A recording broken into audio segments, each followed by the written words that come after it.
What's up? What's up with it? Y'all already know what it is. You tuned in to another episode of Everything Boxing. There you go, talking that boxing again. What's up with it, everybody? Let's see who we got in the building. Let's see who we got up in the building. My man Yoda, what's happening with it? Crush in the building. Yeah. DP Rocker in the building. Daryl Deloach in the building. Let me see who else we got in the building. Jay West in the building. Gertz in the building. Speaks in the building. My man Teacher's in the building. Johnny Q. Yeah. And like I said, when y'all come in the building, make sure that y'all hit that like button. Oh, we gonna cook today.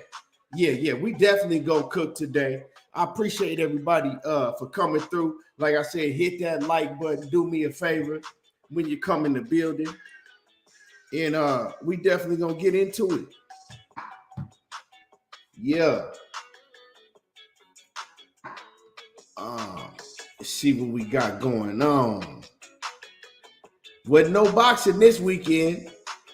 Felt kind of weird. We didn't have no boxing this weekend, but it was cool, to have a little break from boxing. It was cool to have a little break from boxing, but we right back at it again this weekend. We right back at it again this weekend, y'all. So, let me see who else we got in the building now I missed. Be the guy, what's happening with it? King Grayson, what it do? Mox G. Yeah, Mike Ron. Jermaine Morant, what's happening with it? EJJ King, what it do? Mr. 76. My man, Smooth Groove Boxing, straight from that Oak Cliff, USA. In the building, in that super chat, he says, light his duck ass up, Key. Man, that's the only way I can see it, though. Our Karma 123, what it do?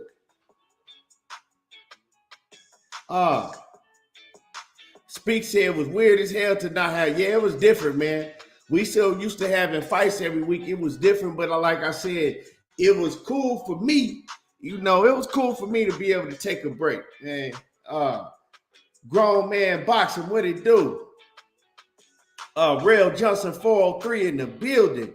Addie Smith, what's happening with it? Randall Bivens in the building. My man James in the building. 512 Boxing, aka Big Texas, in the building with that TWT, the winning team in the building. Yeah. And like I said, when y'all come in the building, make sure that y'all hit the like button. And we gonna cook on, man, everything that's been going on. We gonna cook on it. The Queen Sheena has arrived.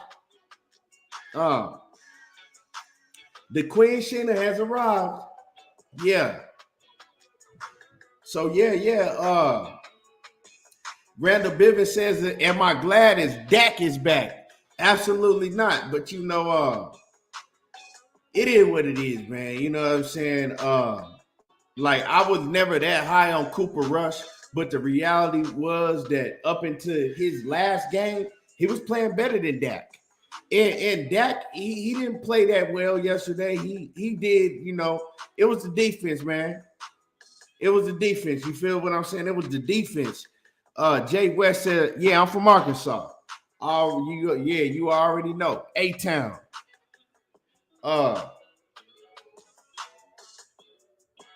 Kick Science says socially. Kick Science socially says refreshing to have some boxing with integrity, unlike. Man, we're not gonna dog blue blood. Like that's one thing we're not gonna do. Like, you know what I'm saying? You can speak your opinion.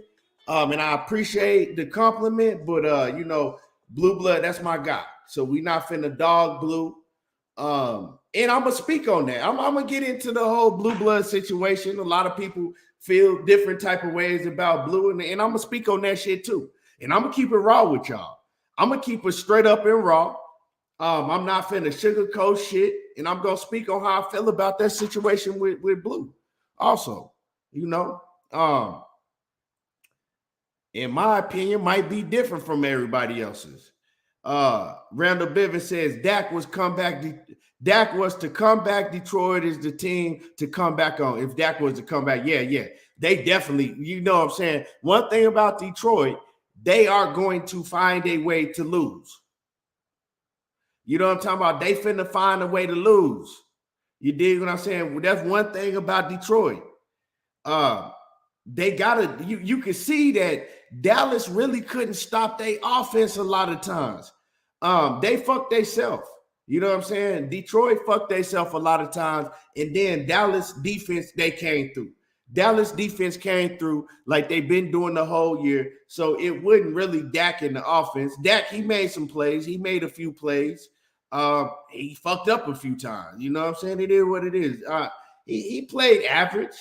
You know what I'm saying? I'm not going to get on Dak Hill. He played average.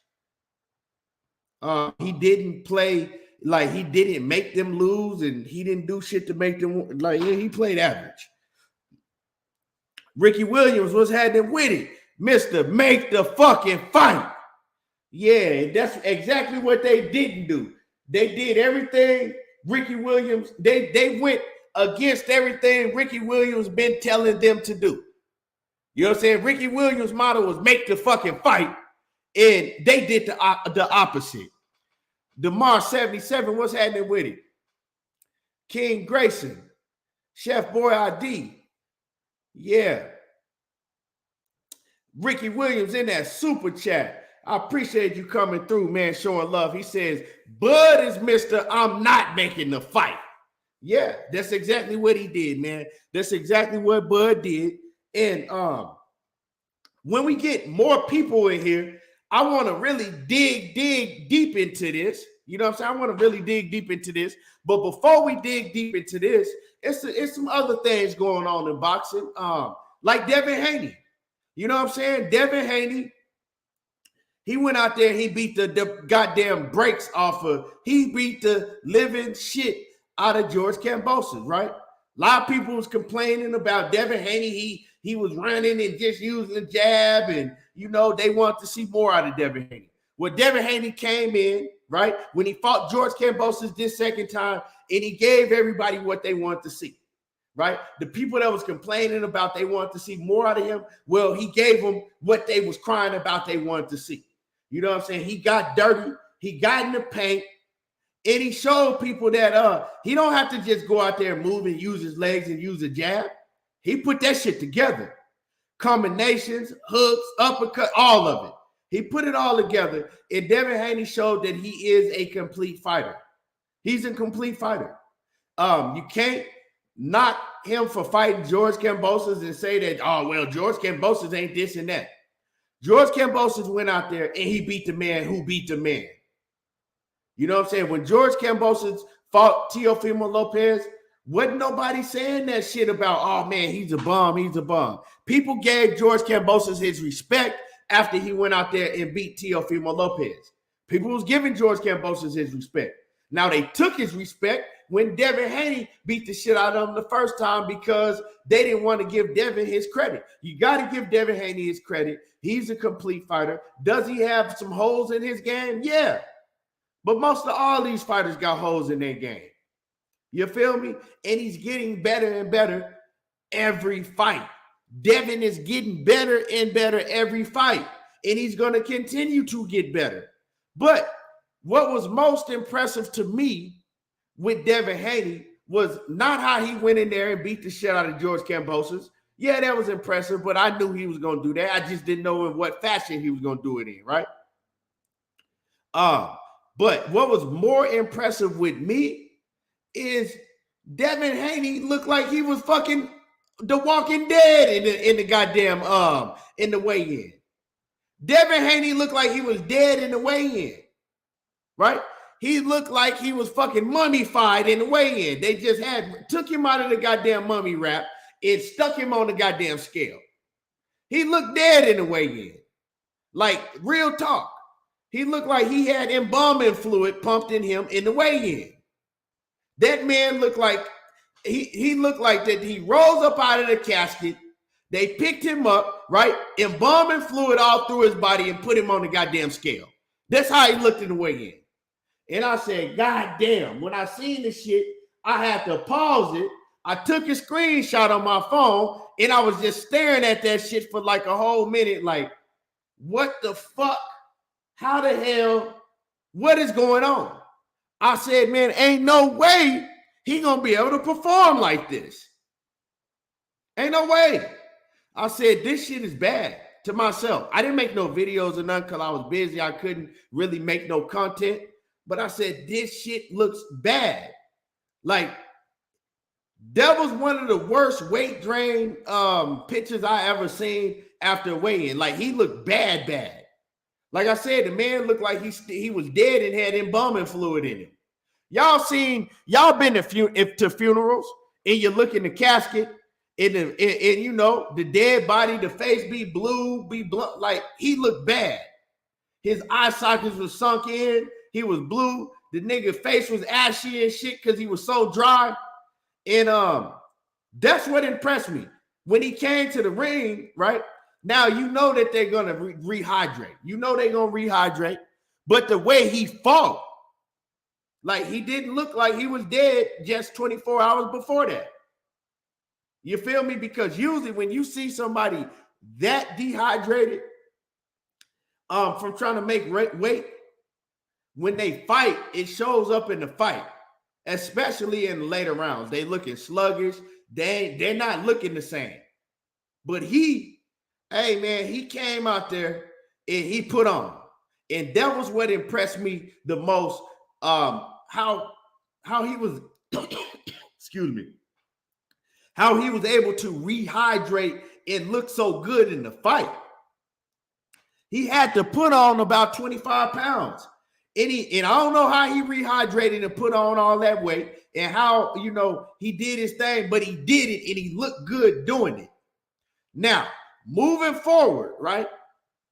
Moving forward, I've always said, I've been an advocate. I was one of the main ones saying, look, Devin Haney talking all this shit about, oh, well, I got to talk to my dad, you know, and see if I'm going to stay at the weight and fight Lomachenko. This is before the weigh-in, when he had made those comments about, oh, I got to talk with my dad and see, you know, if I should stay at the weight. And I said, nah, ain't no talking to your dad. You need to go in there and fight Vasil Lomachenko. I don't give a fuck what you do. You need to fight Vasil Lomachenko because you've been calling that man out for years and years. And when the time comes, it ain't no, I got to talk to my dad.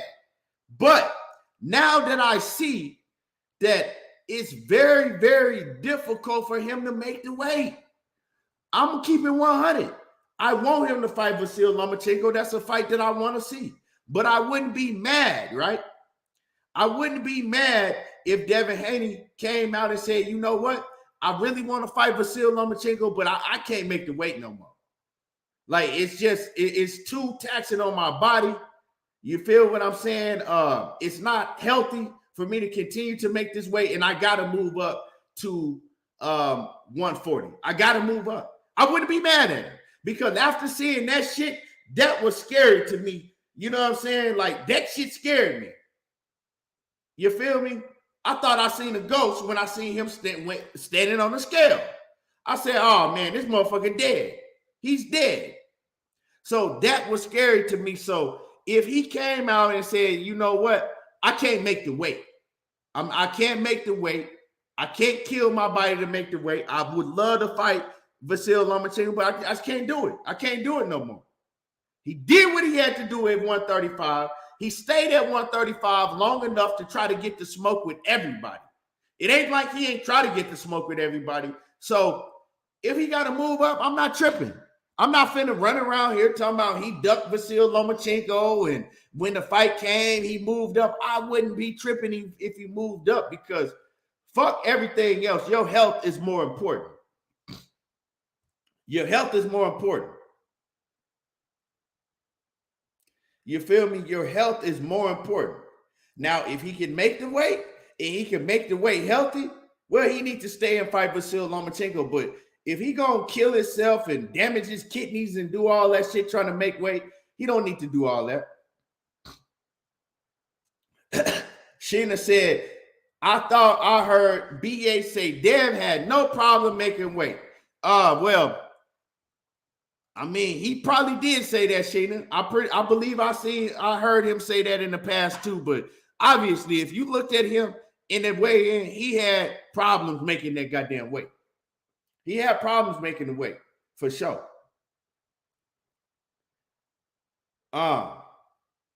So let me see who else I missed in the building. Kirk McCall in the building. What's happening with it? Let me see. Bless Two Fish. Let me see who else I got. EK2. My man, Kwame East in the building. Lord to the game in the building. What's happening with it, Kwame? Sydney Taylor in the building. Dundada in the building. Let me see. Who else I missed? Mr. Kaboom. J. Wash 4. Samuel Washington. Yeah, but we just got to keep it 100, man. We can't expect these fighters. When you see some shit like that on the scales, like he was looking, you can't expect these fighters to kill themselves just to prove something to the fans. I don't want him to kill himself to try to prove shit to me. You know what I'm saying? He you know what I'm saying? He's young. He's young. A year from now, 2 years from now, we're going to be even forgot about that shit anyway if he go on and do big things at 140 pounds.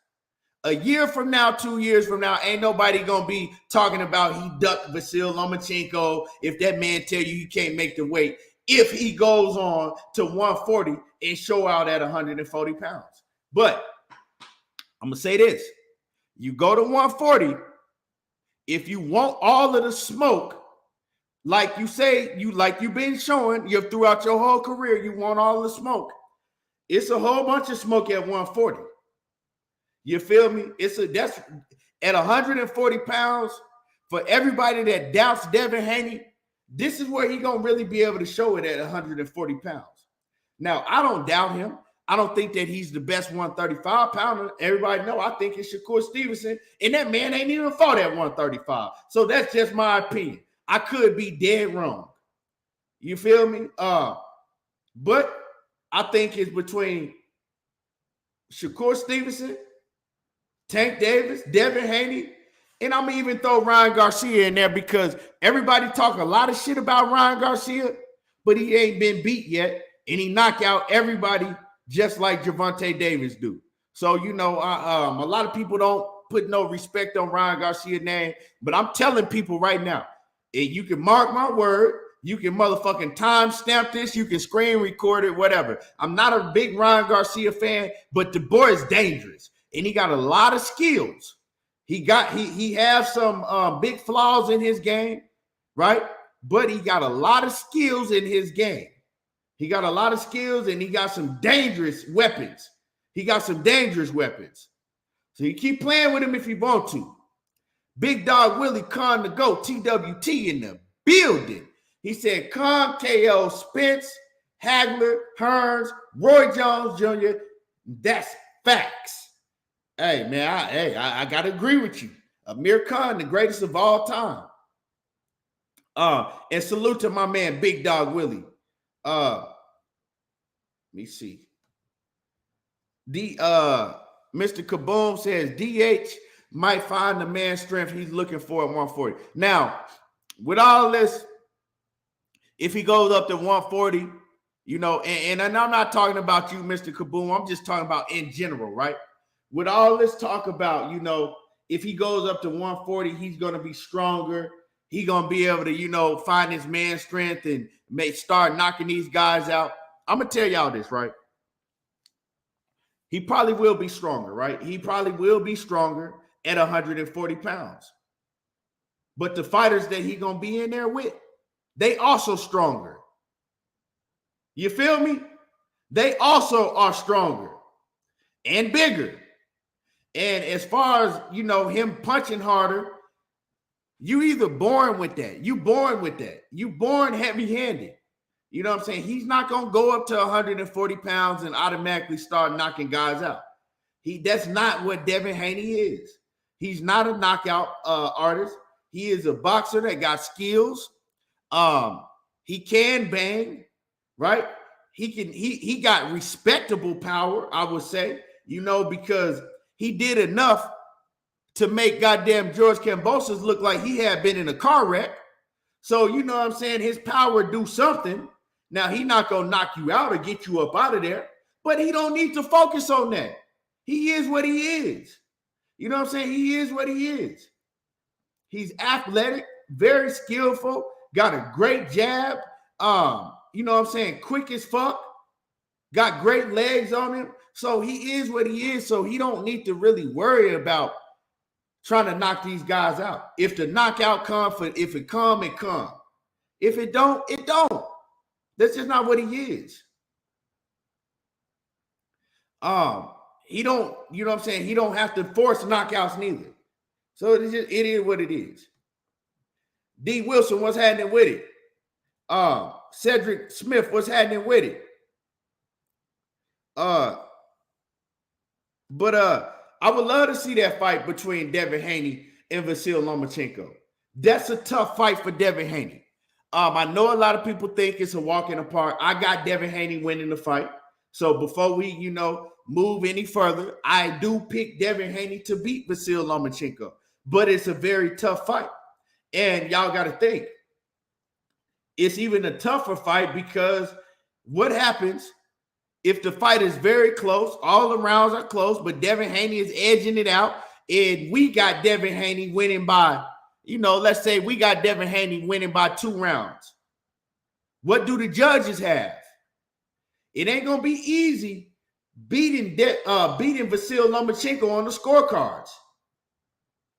A veteran that like Vasyl Lomachenko, that got a lot of pull with Bob Arum at Top Rank, it ain't going to be easy beating him on the scorecards.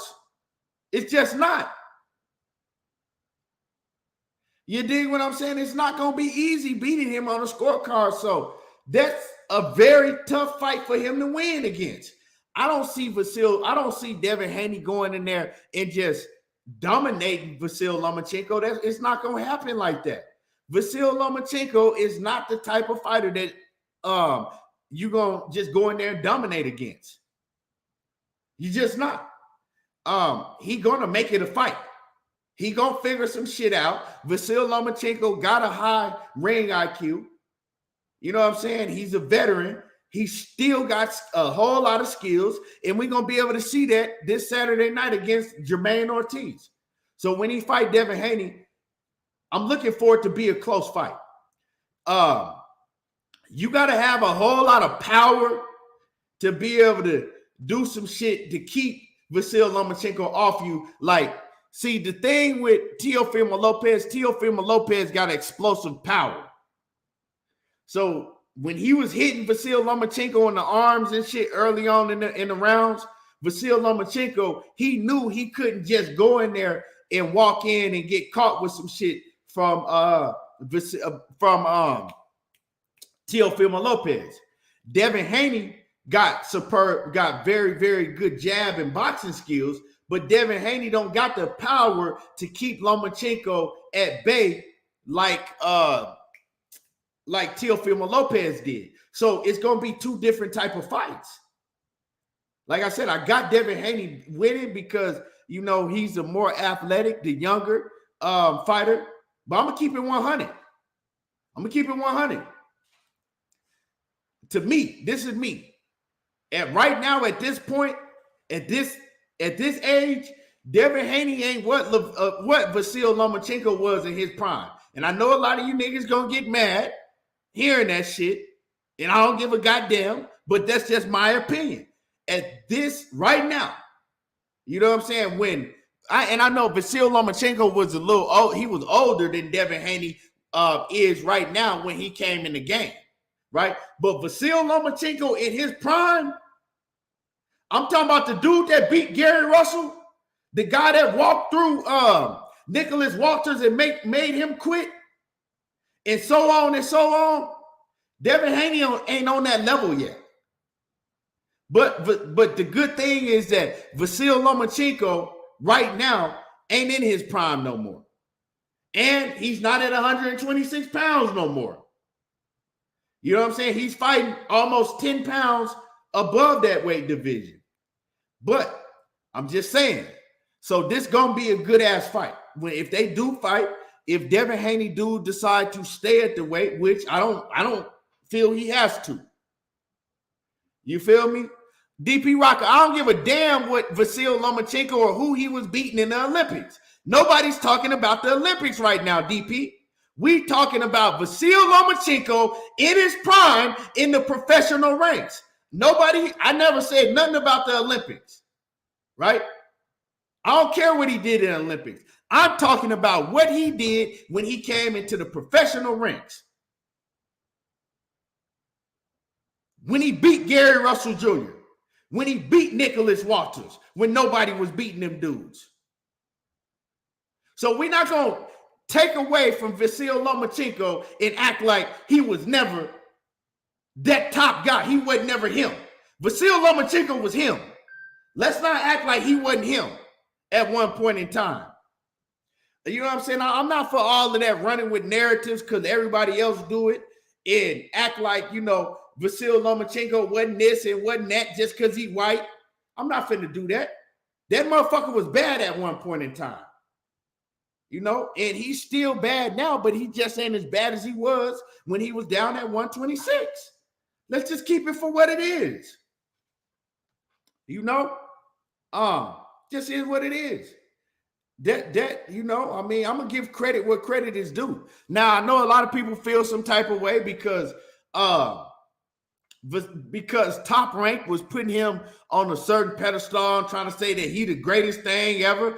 I wasn't trying to hear all that shit. Ain't nobody, I'm with y'all. I ain't trying to hear all that shit, but I'm going to give him the credit that he deserved because at one point in time, that motherfucker was bad.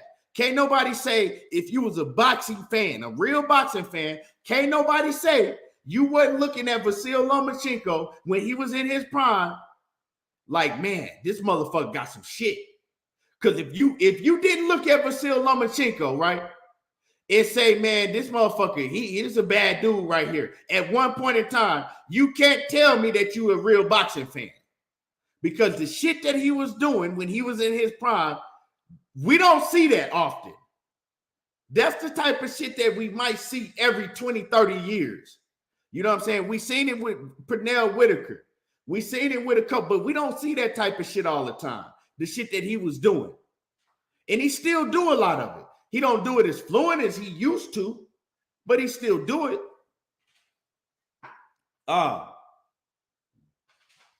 So I don't take like EJ. Like EJ said, this nigga compared Loma to Ali, right? I don't know who did that. Whoever, but I don't take shit like that I hear. Like I don't take ESPN trying to take Lomachenko's record and make it like he never lost before, right? I don't take ESPN saying that he's the greatest thing since Muhammad Ali and all that shit. I don't take that and then let that shit fog my mind and make me hate a man for something that somebody else said, right? That don't make me hate him because they did that. That wasn't his doing. I'm looking at him for the fighter that he is in the ring. I go off of that. All that other shit, that don't matter to me. Like I said, beating guys like Gary Russell and Nicholas Walters and Rigondeaux and everybody, oh man, Rigondeaux he wasn't supposed to be at that weight. Rigondeaux was begging for that fight. Rigondeaux is the one who asked for that fight. So it's all fair game. But it is what it is. So, we got to stop running with these fucking agendas because we coached from other people hearing other people say that shit over and over. I mean, I don't run. I'm like KQKC. I'm like, when me and KQKC, we like each other when it comes. We call balls and strikes. That's what it is. We call balls and strikes. Sheena says, I hope Devin don't sign a contract stating he would fight Loma next at 135. Well, if he fights Lomachenko at all, Sheena, it has to be at 135. Lomachenko not going to move up to 140 and fight him because Lomachenko not ever fighting at 140. He's too small to fight at 140. Plus, Lomachenko, the only reason he want to fight Devin is because Devin got all the belts. So he want to fight. He want to become undisputed. So it wouldn't really make no sense for them to fight at any other weight class. But, if Devin, this is what I'm going to say. If Devin Haney feels like he can make 135 and that's what he wants to do, I'm all for it. I'm all for it. But if Devin Haney don't feel like he can make 135 and he don't want to do it, I'm all for that too. And Mario Foster, the fight was not a draw. That fight with Gary Russell and Vasyl Lomachenko was no goddamn draw. And I can speak on that shit because Gary Russell is one of my favorite fighters of all time. I fuck with Gary Russell probably heavier than anybody in here do, and that fight wasn't no draw. That fight was not no draw. You know what I'm saying? I lost a lot of money on that fight, and I'll be the first one to tell you that wasn't no goddamn draw. Vasyl Lomachenko was beating the shit out of Gary Russell. And I hate to say that shit still to this day. Loma was putting hands on Gary Russell. That shit wasn't no goddamn draw. You know, it is what it is, you know. And I fuck with Gary Russell heavy. And always have, but that fight wasn't no draw. And you know, I mean, Gary Russell, he was, you know, I believe my late great brother Batman when he say that Gary Russell was weight drained. He, you know, he missed, his scales was fucked up and he had to drop 5 pounds. You know, like within the day of the weigh-in, he had to drop 5. He was fucked up. I think they might have weighed in. Did they weigh in the same or what? Or was it like the same day weigh-ins or they had a rehydration clause or something? Gary Russell had to drop 5 pounds the day of the fight or something like that. I believe it was. And I believe it. I always wanted to see them run it back. I always want to see them run that fight back. They just never got a chance to. They never got a chance to. And right now, I don't think Gary Russell is in his prime no more because he pretty much said that, you know, after that shoulder surgery, he ain't right. I don't know if Gary Russell will ever get right again, but, you know, it is what it is. You know, I just take my hats off to both of them guys fighting each other young in their prime. Early on in their career, they both fought each other. You feel me? They both laid it on the line and fought each other. You got to respect that shit because we don't get shit like that no more in boxing. We're not getting shit like that today. Okay, yeah, Kawhi Elliott, they weighed in on the same day of the fight, and Gary Russell had to lose 5 pounds that same day. So that makes a big difference.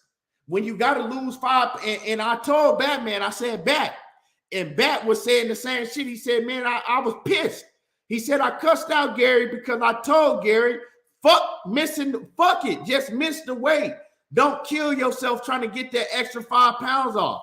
Just miss the weight and go out there and beat his ass. If Gary Russell wasn't weight drained, and I believe Gary Russell was weight drained because if you watch the fight, the way that Gary Russell fought against Vasyl Lomachenko, like I was tripping because I'm like, this ain't Gary Russell. This ain't Gary Russell. He didn't look like himself in that fight. But, you know, hey, it is what it is. He took a chance. He wanted to make the weight instead of just saying, fuck the weight. I'm going to go in here and beat his ass and take whatever fine I get. Hey, it is what it is, you know. But at the end of the day, like I said, once again, both of those fighters, they went out there and they both fought each other young in their career. Gary could have ducked him and said, nah, we going to wait till down the line. Vasyl Lomachenko could have ducked him and said, nah, I'm going to wait to fight him down the line. Like these motherfucking fighters do nowadays. They ain't do that. They didn't do that. Sheena says, the Warriors Boxing LLC. Salute. The Warriors Boxing Sheena says, she says, too bad for Loma. I would drop the belts if I were Devin because it's not healthy. Let them all at 135 fight for the belts. No quick route for undisputed. Yeah, I mean, if like I said, Sheena, if Devin Haney, that's up to Devin Haney to make that decision. If he feels that he can't make the weight healthy no more, hey man, I'm with him 1,000%. Just go ahead and move up. You know what I'm saying? But if he feel that he can make it, or he feel that, you know, he got a nutritionist and he going to keep his weight down, you know, for the upcoming months, and he going to be able to make weight better, I'm all for that too. So yeah. But y'all hit the like button. Y'all smash the like button so we can get to cooking. Y'all smash on the like button. It's free to hit the like button. It don't cost you nothing to hit the like button at all. And my man Anthony Johnson in the Cash App, man, I appreciate you coming through, showing love, supporting the channel, man, like always in that Cash App. But it's free to hit the like button, y'all. Smash the like button for me one time. But one thing I do want to cook on, I made a video about this shit, right? Made a video about it, and hold on. Okay, I made a video about it, and about Tank Davis. I want to cook on this Tank Davis situation, because it's a whole lot of different ways I feel about this situation with Gervonta Davis, right? A whole lot of different feelings I have about this, because Gervonta Davis is the same fighter that just came, about 2 weeks ago? And I made a video about that too. About 2 weeks ago, right? Gervonta Davis is the same fighter that came and was on, I lost my thought. Okay, Gervonta Davis, about 2 weeks ago, is the same fighter that was on Instagram, going back and forth with some people on his Instagram, and he made a statement, and he said that he's not signed to nobody. He is a free agent. He was stunned, right? Because they was getting on his helmet, and he got the stun, basically saying, I do what the fuck I want to do. I ain't signed to nobody. I'm going to do what I want to do. And so I made a video about it. We did some lives, and we was talking about this shit. Now, with that being said, it kind of left us out. We was confused. Is Gervonta Davis a free agent? Is he with TMT Promotions? Can he do what he want to do? Is he just bluffing? Is he just trying to sound like he a boss because he on Instagram stunting? Well, now Gervonta Davis comes out after making those comments and telling everybody that he do what he want to do. He's a free agent, right? This is the tweets that Gervonta Davis just recently tweeted and deleted again. Now, him tweeting and deleting, I don't know what the fuck he got going on, what his infatuation is with Twitter, and then deleting everything that he tweets. But I'm going to go ahead and skip the delete part. I'm not even going to get on him this time about that, because we know now that he going to tweet some shit when he get pissed off. He going to get a call from Leonard Ellaby, and then he going to run and delete the shit as soon as Leonard Ellaby tell him what the fuck to delete, right? So, with that being said, he says, I need to take my talent somewhere else. Then he says, they playing games. Yeah, they playing games. Now, my thing is, he talking about he need to take his talent somewhere else because he feel that they playing games. And we know what he's talking about. Just like I told everybody, it's going to be very hard for them to make this fight with Ryan Garcia, right?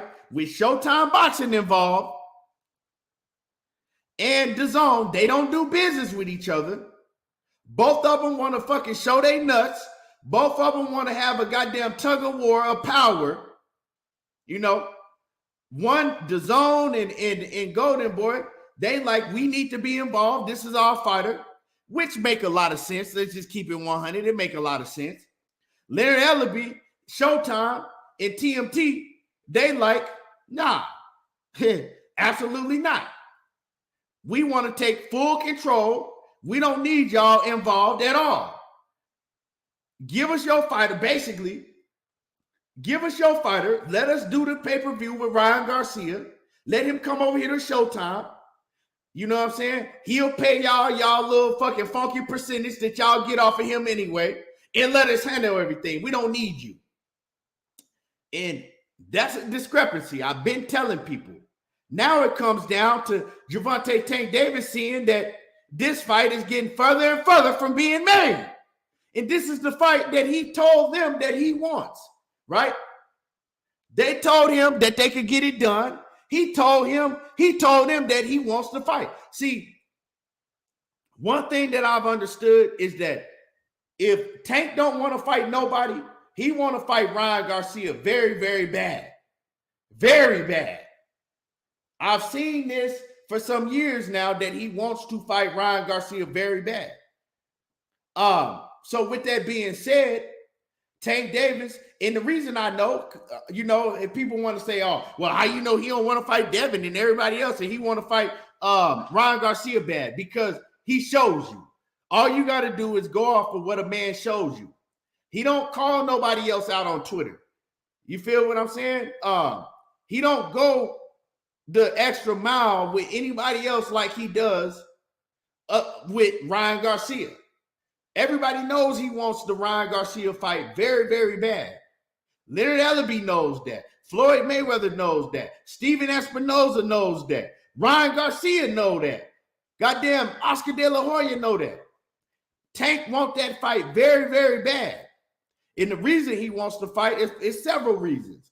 One is because they all think that this fight could be the biggest fight in boxing.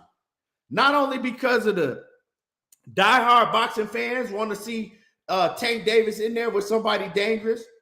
Also because the casual boxing fans. Both of these fighters got a big casual boxing fan base, right? So the money is one reason. He know he gonna make a whole lot of money if he fight Ryan Garcia. Another reason is he looks at Ryan Garcia as a fighter that not only can he make a whole lot of money off of, he can get a highlight reel knockout off of, because he's looking at Ryan Garcia is a big name, and this is the first big name opponent that he gets a chance to fight, and he looks at him as food. Yeah, that's how he's looking at him. The first big name opponent that he gonna get all the credit in the world for, and Gervonta Davis looked at him as food. He already checked him in the club. He pulled his card. Tank Davis look at Ryan Garcia as weak. He look at Ryan Garcia as somebody he can bully. So, yeah, he itching for this motherfucking fight. And now he's seeing that they're not moving forward with making this fight happen, that it's a tug of war to show who got the biggest nuts between the two companies, when Tank Davis, he don't care about none of that shit. Tank wants them to look, man, if you got to work with the Zone and Golden Boy to make it happen, just make the shit happen. He don't care about, oh, we need it all to happen on Showtime. Fuck them. They ain't do no business with us when they had the fighters. Tank ain't giving a fuck about none of that. Because now he's looking at them and he like, you fucking up my reputation. You're fucking up my money, right? Because what they gonna do? You're fucking up my legacy too. Because y'all know what's gonna happen if they don't make the fight with Ryan Garcia. They're gonna make him get back in the ring with Isaac Cruz.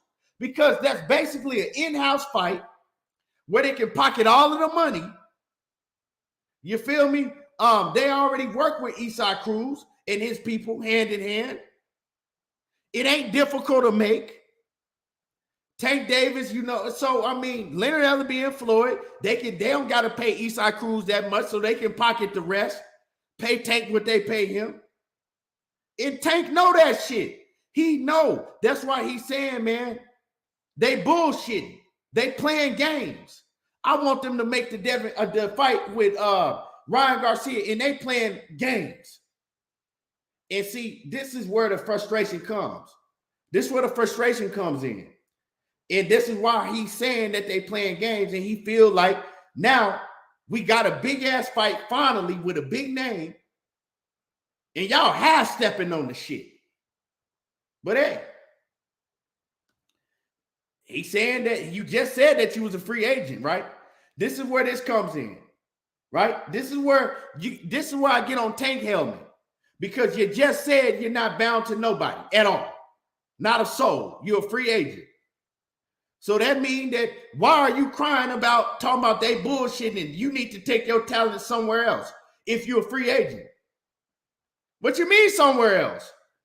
You just told me you wasn't with nobody. You see where the contradiction comes in and the lies? Like, we don't know what to believe with Tank. Last week he was telling us he ain't with nobody. He's a absolutely free agent. He ain't bound to a soul. This week you telling me you need to take your talents somewhere else because they holding you hostage over there. They ain't getting done what you want them to get done. And they bullshitting. Make it make sense to me. Let me read this. Let me read this super chat with y'all real quick. My man Hutchman 1984 says, saw your live for the first time. I love the non-biased views you speak, that real shit. You have a new supporter repping the UK. Keep cooking, my G. Man, I appreciate you, Hutchman 1984, man. Much appreciated. And salute to you. And so this is where my discrepancy comes in with Gervonta Davis. You can't say shit like that to stunt. And I see you, mustache, Lone Star Steph. What's happening with it? You can't say shit like that, right? And then turn around and make posts like this. Because me, what am I supposed to think now? You just told me you know what I'm saying, you're not bound to nobody. Now you crying about them basically fucking you over and not doing the business and getting the fights done that you want to get done.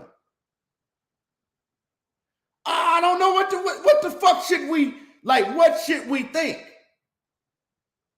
So I'm going to think what I want to think. I'm going to think what I want to think. I think that when Tank made that shit talking about he's an absolute free agent, he ain't bound to nobody, I think that was a motherfucking lie. I think he was feeling himself on Instagram, trying to stunt like he was a big boss and shit, like he was running shit, like he was running his own career, and said some shit that he didn't think that people would catch on to and blow up, right? So that was a lie. I also believe that he is bound to TMT Promotions still, and he's bound to have to fight on Showtime.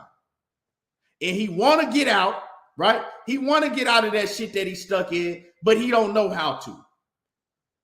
Floyd Mayweather lawyers is his lawyers. You dig what I'm saying? He got to go out and get his own representation.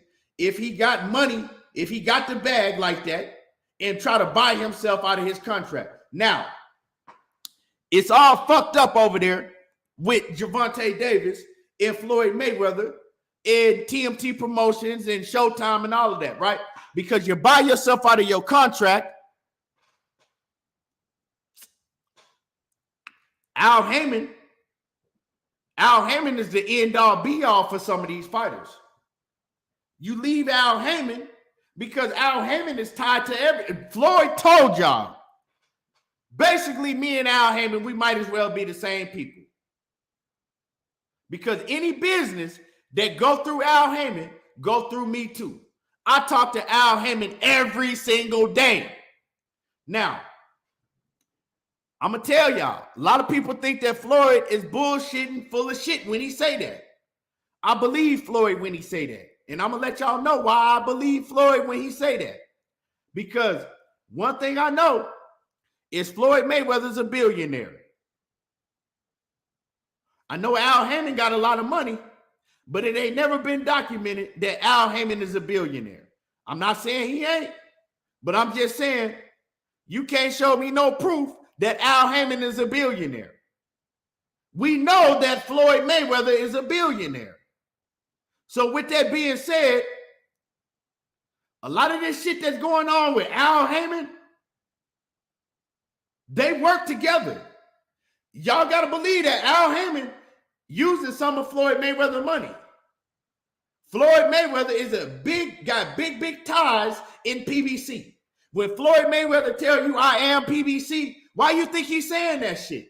Because he's saying my money is the one, I'm the biggest investor in PBC. I'm the biggest owner in PBC. You feel me? So Floyd Mayweather, he is a big part of PBC. He ain't just saying that shit just to be saying it. That man a billionaire. So y'all got to get your mind right. You know what I'm talking about? Get your mind right and look at what's going down. That's why Gervonta Tank Davis is stuck. You talking about leaving. You can't leave Al. You can't leave Floyd. If Floyd Mayweather, right? Now we can say, well, other fighters left. Hitchinson left. No, they ain't leave. Floyd and them let them leave. They wouldn't focus on those other fighters like they are Gervonta Davis, because those other fighters wasn't bringing in bags like Gervonta Davis. Now, if Tank leaves, right, and say, you know what, I'm going to get my own lawyer, I'm going to do the business, and I'm going to buy myself out of my contract, where he go from there? Does Tank go to and fuck with Eddie Hearn? He could, but then what happens when a big fight comes up and the fighter is under the banner of PBC? They're going to blackball him.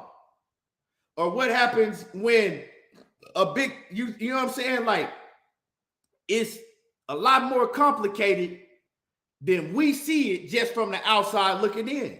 So my thing is that Tank shouldn't be coming out acting like he a boss, saying that he's not bound to nobody, because that shit backfires on you. Now, he got a tweet that he just deleted talking about he want to leave. He want to take his talent somewhere else, that they bullshit.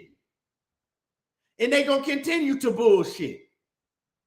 Because this is the thing, right?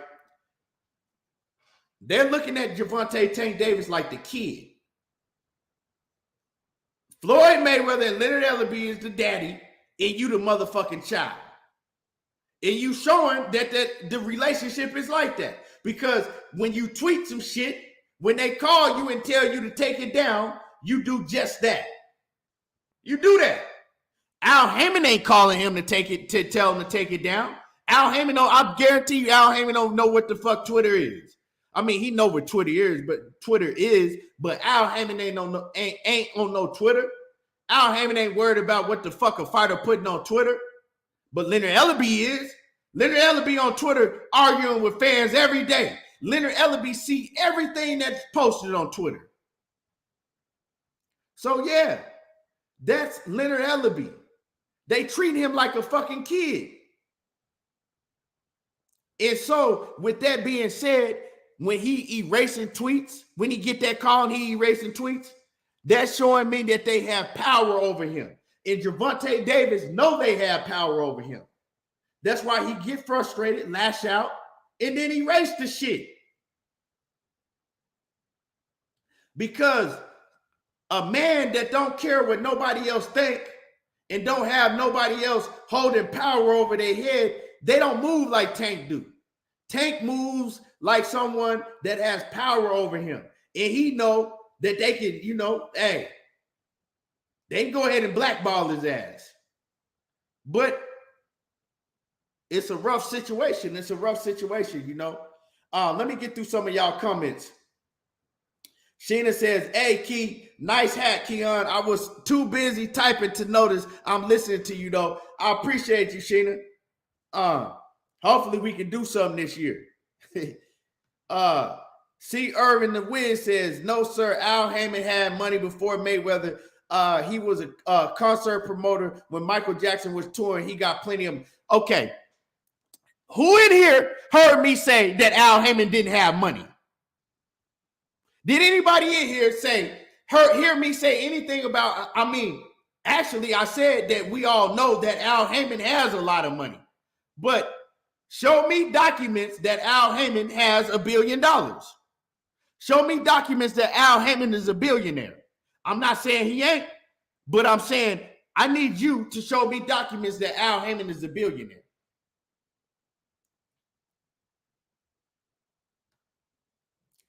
Everybody knows that Al Haymon got Floyd Mayweather to become a billionaire, right?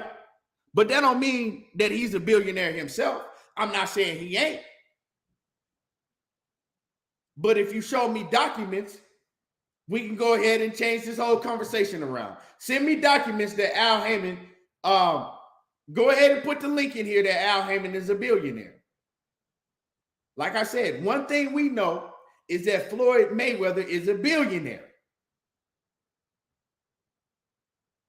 We know that Al Haymon have a whole lot of money, but I ain't never seen no documents showing that Al Haymon's a billionaire.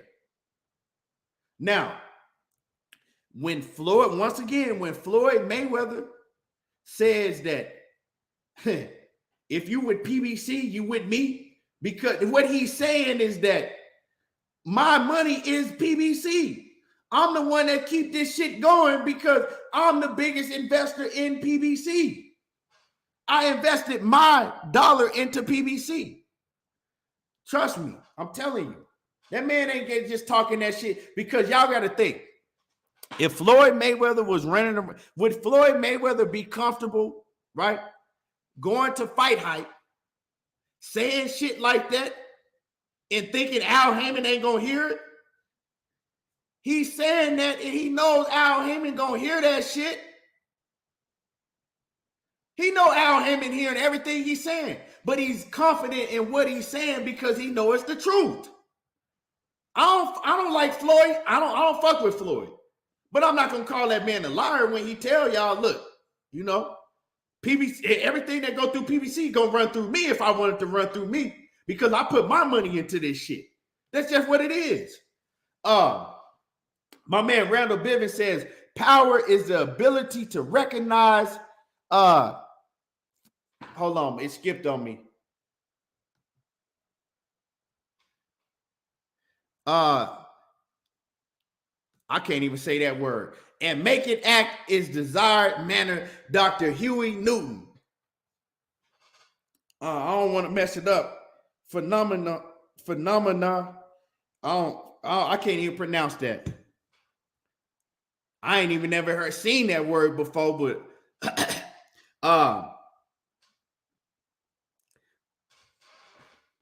yeah, I can't even pronounce that shit. I ain't gonna fuck it up, y'all. A coach was happening with it. It's a word I ain't never seen before. I ain't gonna lie to you. But salute to Huey. Salute to Dr. Huey Newton. Huey P. Newton. I said it right. Okay, I didn't want to fuck it up.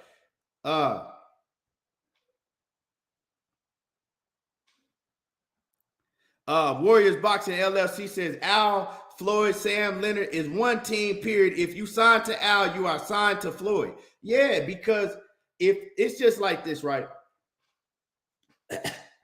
If you invest $500 million or whatever into a company, because for y'all got to understand, if you're a billionaire, Floyd can invest $500 million into a company, right?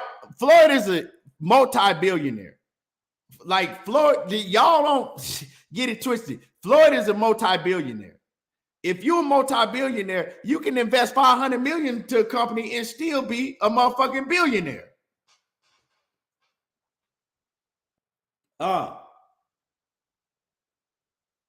So that's just what it is. So, you know, when Floyd told us that the fight between Errol Spence and Terence Crawford wasn't going to happen until later down the line, what happened? That shit didn't happen until later down the line. And he told you because, like he said, him and Al Haymon, they get together and they congregate every day. And they make big business moves. And they make shit happen and they able to stop shit from happening also. But they knew because, hey, Terence Crawford wasn't Terence Crawford, right? He went against everything he said he was about. Sheena says, I searched it. Al's net worth is $15 million. Dang, that's all. Now, I knew that, but when I was talking about what he was worth, I didn't say the $15 million because Al is worth way more than $15 million. That's what they tell you. Like, if you pull up Floyd Mayweather's net worth, it's going to say less than $1 billion. But that net worth shit on Google it ain't, that shit be off by a whole lot. Now, Al Heyman is worth 15 billion. That's what they want you. That's what Al Heyman wants them to think, that he's only worth 15 billion. You know what I'm saying? You can believe Al Heyman at least worth 500 million. I say Al Heyman, he at least worth 500 million, but Floyd Mayweather is the one that got the billions. Now, what's happening in Box Talk? Yeah. He deleted him. You know he deleted him, Box Talk. But and y'all hit the like button. Everybody in the building, make sure that y'all smash on my like button. It's free to hit the like button. I appreciate y'all hitting the like button. Everybody that has hit the like button, I appreciate it. Continue to hit the like button. If you haven't yet, it's free. So Tank Davis, I don't know, man. I don't know. I feel for him, being in the situation that he in, but then I don't feel for him, because you got to be a man and stand on your square, speak out, and leave it at that. Because you saying shit and saying subliminal shit and deleting and all that shit, you ain't helping the next man that's thinking about going to fuck with Floyd Mayweather and Leonard Ellaby and them. You feel me? You're not helping the next man. So let's go ahead and get into it, right? Let's get into it real quick. Hold on, y'all. Give me 1 second.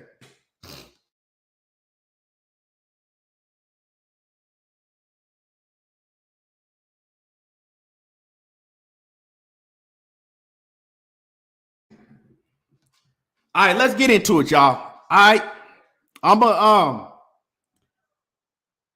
Let me see. I'm gonna drop a link. I'm gonna drop a link in the chat. Hold on. I'm gonna drop a link in the chat for a few of y'all that want to come cook up here. You feel me? I'm not gonna have no whole full panel, but the first 4 people that grab a link, the first 4 people that grab a link, come on, and we can get up here and we can cook on this. Like I said, I'm not gonna have like just a million people up here. The first 4, because I don't got time to be on here all day like that. But the first 4 people that grab a link, we gonna talk about this Terence Crawford and Errol Spence situation, and this Jaron Boots Ennis situation. With Jaron Boots Ennis, he didn't came into play. So let's talk about it. So if you want to grab a link, you can. But I'm gonna cook on this.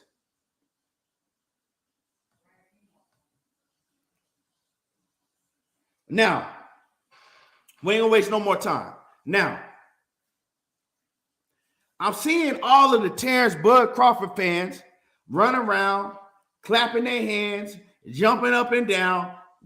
For one, that Terence Crawford did some dirty, fucked up shit, ran off, right? He's supposed to be getting 10 million. That's what he's supposed to be getting. A lot of people say that's a lie, but he's supposed to be getting 10 million to fight goddamn David Amnesia.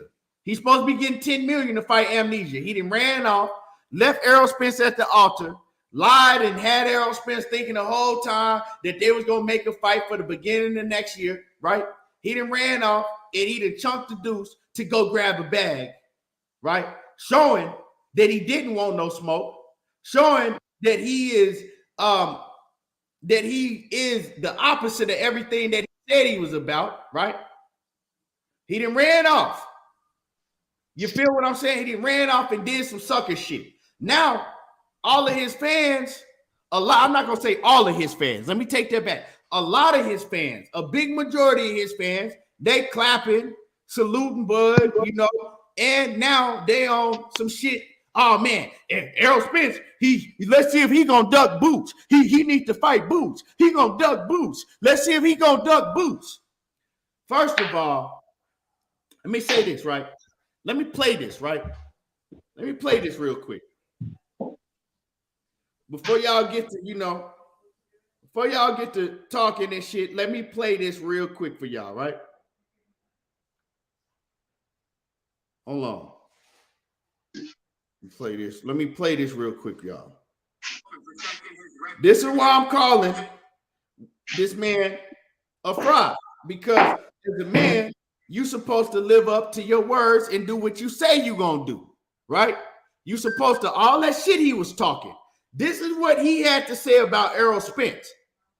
Now, I want y'all to tell me, once I play this footage, did he live up to anything that he was saying in trying to put on Errol Spence? Hold on. Let me play this real quick. He's protecting himself and protecting his record. He's protecting himself. He's protecting himself and protecting his record, protecting that zero, and that's why he doesn't want to step in there, because he knows what type of fire you are. A little bit.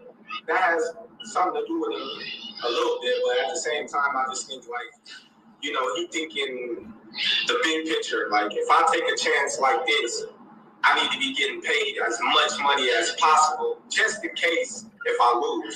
He's talking about he want to fight this guy and fight this guy, so he's going to be the A side.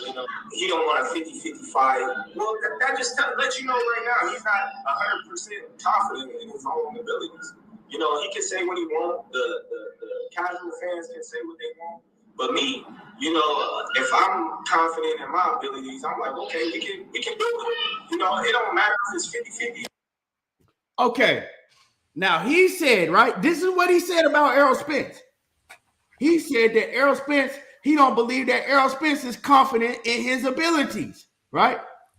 That Errol Spence is running around talking about this and that, and if it was him, if he was Errol Spence, he wouldn't care about 50-50, right? He said that Errol Spence believes that if he has to fight me, Terence Crawford, that he's supposed to get a whole lot of money, because in case he might lose, that he's worried about the money. Now, that was before. Listen to what he said that I just played. This is why I call this man a fraud, because what I just played for you, when the negotiations started, when Errol Spence took that shit to his face and said, we going to make this fight now. Let's make it happen. Who did exactly everything that he was talking about? He did exactly what he was talking about that Errol Spence was going to do. The money came a big issue for him. He wanted to make a certain amount of money if he was going to fight Errol Spence. The 50-50, all that shit. Everything that he said, he ended up doing when the negotiations started. I can't make this shit up. Tell me I'm lying. And then backed out when they gave him everything that he wanted. Now, I'm going to leave that at that. I just wanted to show you why I'm calling this man the fraud, because he said all of that shit, but turned around and did all of the shit that he was saying that Errol Spence was going to do. He turned around and did all of that. Not Errol Spence, right? So let's go to this Jaron Boots Ennis stuff, right? Because now all his fans running around talking about, oh, Jaron Boots Ennis. Oh, he going to duck Jaron Boots Ennis. First of all, Errol Spence, I would love to see Errol Spence and Jaron Boots Ennis fight. I would love to see that fight. Hell of a fight. If Errol Spence, if he decides to fight Jaron Boots Ennis, I want that fight to happen. I would love to see that fight. But you're not going to run around here talking about, oh, man, he ducked Jaron Boots Ennis if Errol Spence decides to move up to 154.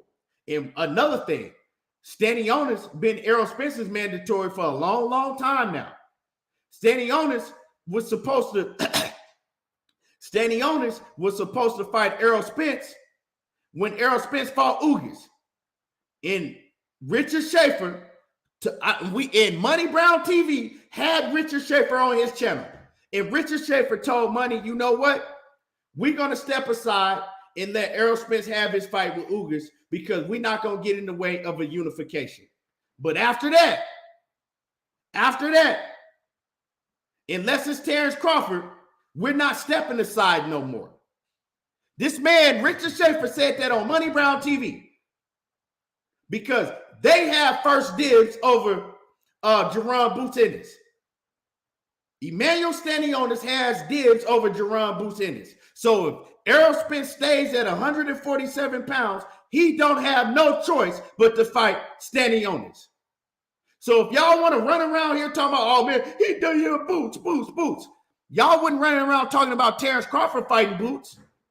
When Errol Spence had a fight with Ugas and Terence Crawford didn't have no fight and he could have fought Jaron Boots Ennis, y'all wasn't running around here talking about, why he don't fight Boots? He ain't fight Boots. Now all of a sudden, y'all glad that he gonna have his eye socket saved, that Errol Spence ain't gonna snatch his motherfucking eyeball out of his socket. Y'all glad that he don't gotta fight Spence. Y'all happy and shit that he get another goddamn tomato can to fight. Now y'all running around here, Boots. Errol Spence and Boots. Why y'all wasn't talking about Terence Crawford fighting Boots? Because when it was supposed to be Terence Crawford and Boots, y'all was talking about no. Why he should fight Boots? What has Boots done to fight Terence Crawford? What has Boots done in his career? No, that fight don't need to happen. Everything was a no. But all of a sudden, y'all running around here like some goddamn cheerleaders. Boots. Oh, man. Errol Spence, he better not duck Boots. If he don't fight Boots next. See, that's the shit I'm talking about. Y'all showing me that y'all didn't want Errol Spence to fight Terence Crawford. Y'all happy now. Y'all didn't want Errol Spence to fight Terence Crawford, and y'all didn't want Jaron Boots to fight Terence Crawford. It shows. The energy don't lie. You know what I'm saying? You can't hide it. It's going to come out. But my man, Lil Rock, what's happening with it? In my bad, Warriors boxing. Turn your camera on real quick because you ain't been on the panel. I'm just making sure that everything cool.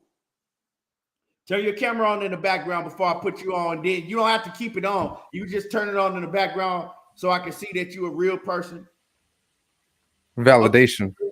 You good. I ain't want, you know what I'm saying? I ain't want you to come on here and dang-a-lang hanging out and shit. Shut my channel down. No. I'm rolling up, but I don't want to, Nah, because they be doing that type of weird shit sometime, man. But I'm sure they do. Lil Rock, man, go ahead and I'm gonna let you cook on this situation, man.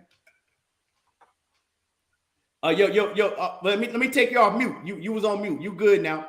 You good? Okay. Can you hear me? Okay. We can hear you. Okay. Yeah, you good? Okay. Hold on. My thing is this. I think the whole thing, I don't think that Spence was ducking Crawford or Crawford. I think the guys want to fight, but I don't think the fight was ever going to come to fruition until, like Floyd said, maybe later on, because it just when your boy was talking about smoke and mirrors, this whole thing to me was just smoke and mirrors on both sides. It's just a build up, period. I don't think that we're going to ever fight. I think it was probably a little bit of BS on both sides. I don't think this fight was ever going to be made. Al Heyman said it wasn't going to be made. Floyd said it was not going to be made. I just don't think that this fight was ever really going to be made. We're going through the same thing that we did with Pacquiao and Floyd, dealing with the same guys of course, back then it was Golden Boy, but with the same guys that learned that same experience on how to build a fight. Remember, Mayweather and Pacquiao fought through negotiations. They didn't fight each other, but they fought other people through negotiations, just like they're doing now with this fight. This, to me, I've taken this whole thing. I've been around boxing for at least 35 years. This right here is just a build up. This whole thing is just a build up. And of course, somebody's got to always be to blame. When Terence Crawford came out and said, I signed everything, this, that, and other. So everybody was blaming Earl. Now Crawford takes his fight. So now it's Earl's time to take the blame. Now it's Crawford's time to take the blame. This is all just build up. This is Hollywood. I've seen this before. This is entertainment. This is a game. It's all to build a fight. This fight was never going to happen. It don't make financial sense right now. It hasn't been built up enough. Exactly. They knew it. Eddie Hearn knew it. Al Heyman knew it. Showtime knew it. Even though Showtime, Steven Espinosa needed a fight for Showtime, but they all knew this fight was not going to happen. After September, I knew it wasn't going to happen. Or I felt strongly it wasn't going to happen. Did I want it to happen? Of course I did. But I've seen this show before. I knew it wasn't going to happen this year when June hit, and they ain't have everything set in stone yet. They ain't have shit lined up. Well, I didn't know that quick. But I mean, the little things started falling in line. I was like, okay, I've seen this show before, and you're dealing with the same people who learned to put a big fight together. By the way, they put the Floyd Mayweather Pacquiao fight together. Well, let me get to the super chat. Let me address this super chat real quick.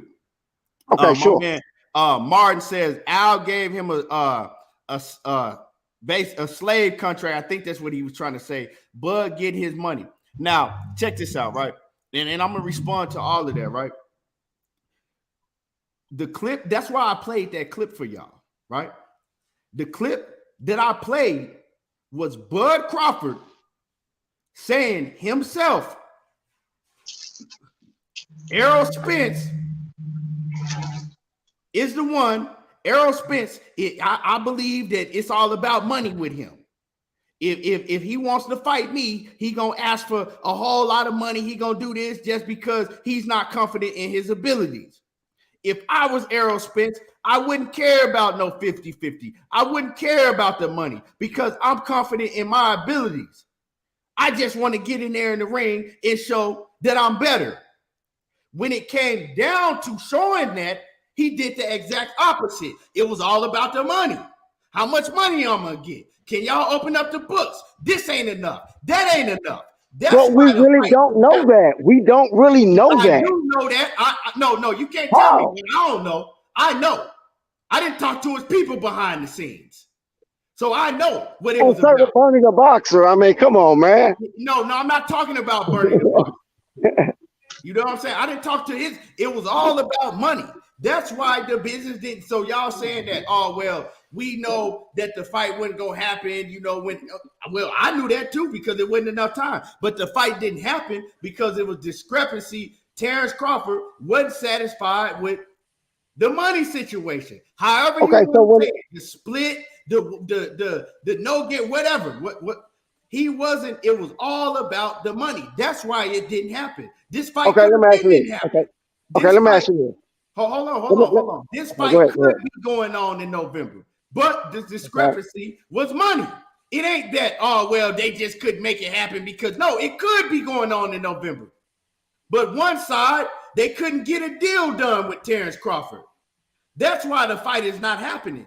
And like I said, I'm all for a man wanting to get his bread, right? If he hadn't never made that video and said the shit that he said, I wouldn't have a problem with it. I'd be like, hey, well, shit, he want to get the most money because he know that Errol Spence is a dangerous fighter. But he wasn't talking like that. He was talking like Errol Spence is going to do this and he going to do that. If it was me, I wouldn't do none of that. So you have to hold him accountable for saying what he said, for being a man, and you got to be a man and hold to your words. He didn't do none of that. That's my problem with the whole situation. Right before the fight, when he was over there on the other side, he was talking all that shit. If it was me, I'd do this, and I don't care about this, I don't care. But when the fight came to his motherfucking doorstep, he did the opposite of everything that he was saying he would do. That's my problem with it. You know why I don't think it was about money, Keon? Is because I think it's about time. Whatever the case may, I don't think it was about money, because if it was about money, once he had that offer in place from BLK Prime, if what you really want is to fight Errol Spence, then you take this other offer that you have here from BLK Prime and you present it to whoever you're negotiating with at PBC, whether that's Al Heyman or whoever, and you tell them you want a transparency. How about you be transparent? You tell them, hey, I got this offer over here from BLK. They're offering me 10 million, whatever. But what I really want to do is fight Errol Spence. But I don't want to walk away from this money either. Can you guys match it? Can you guys do something better? That's transparency. And that shows that what you really want to do is fight Errol Spence.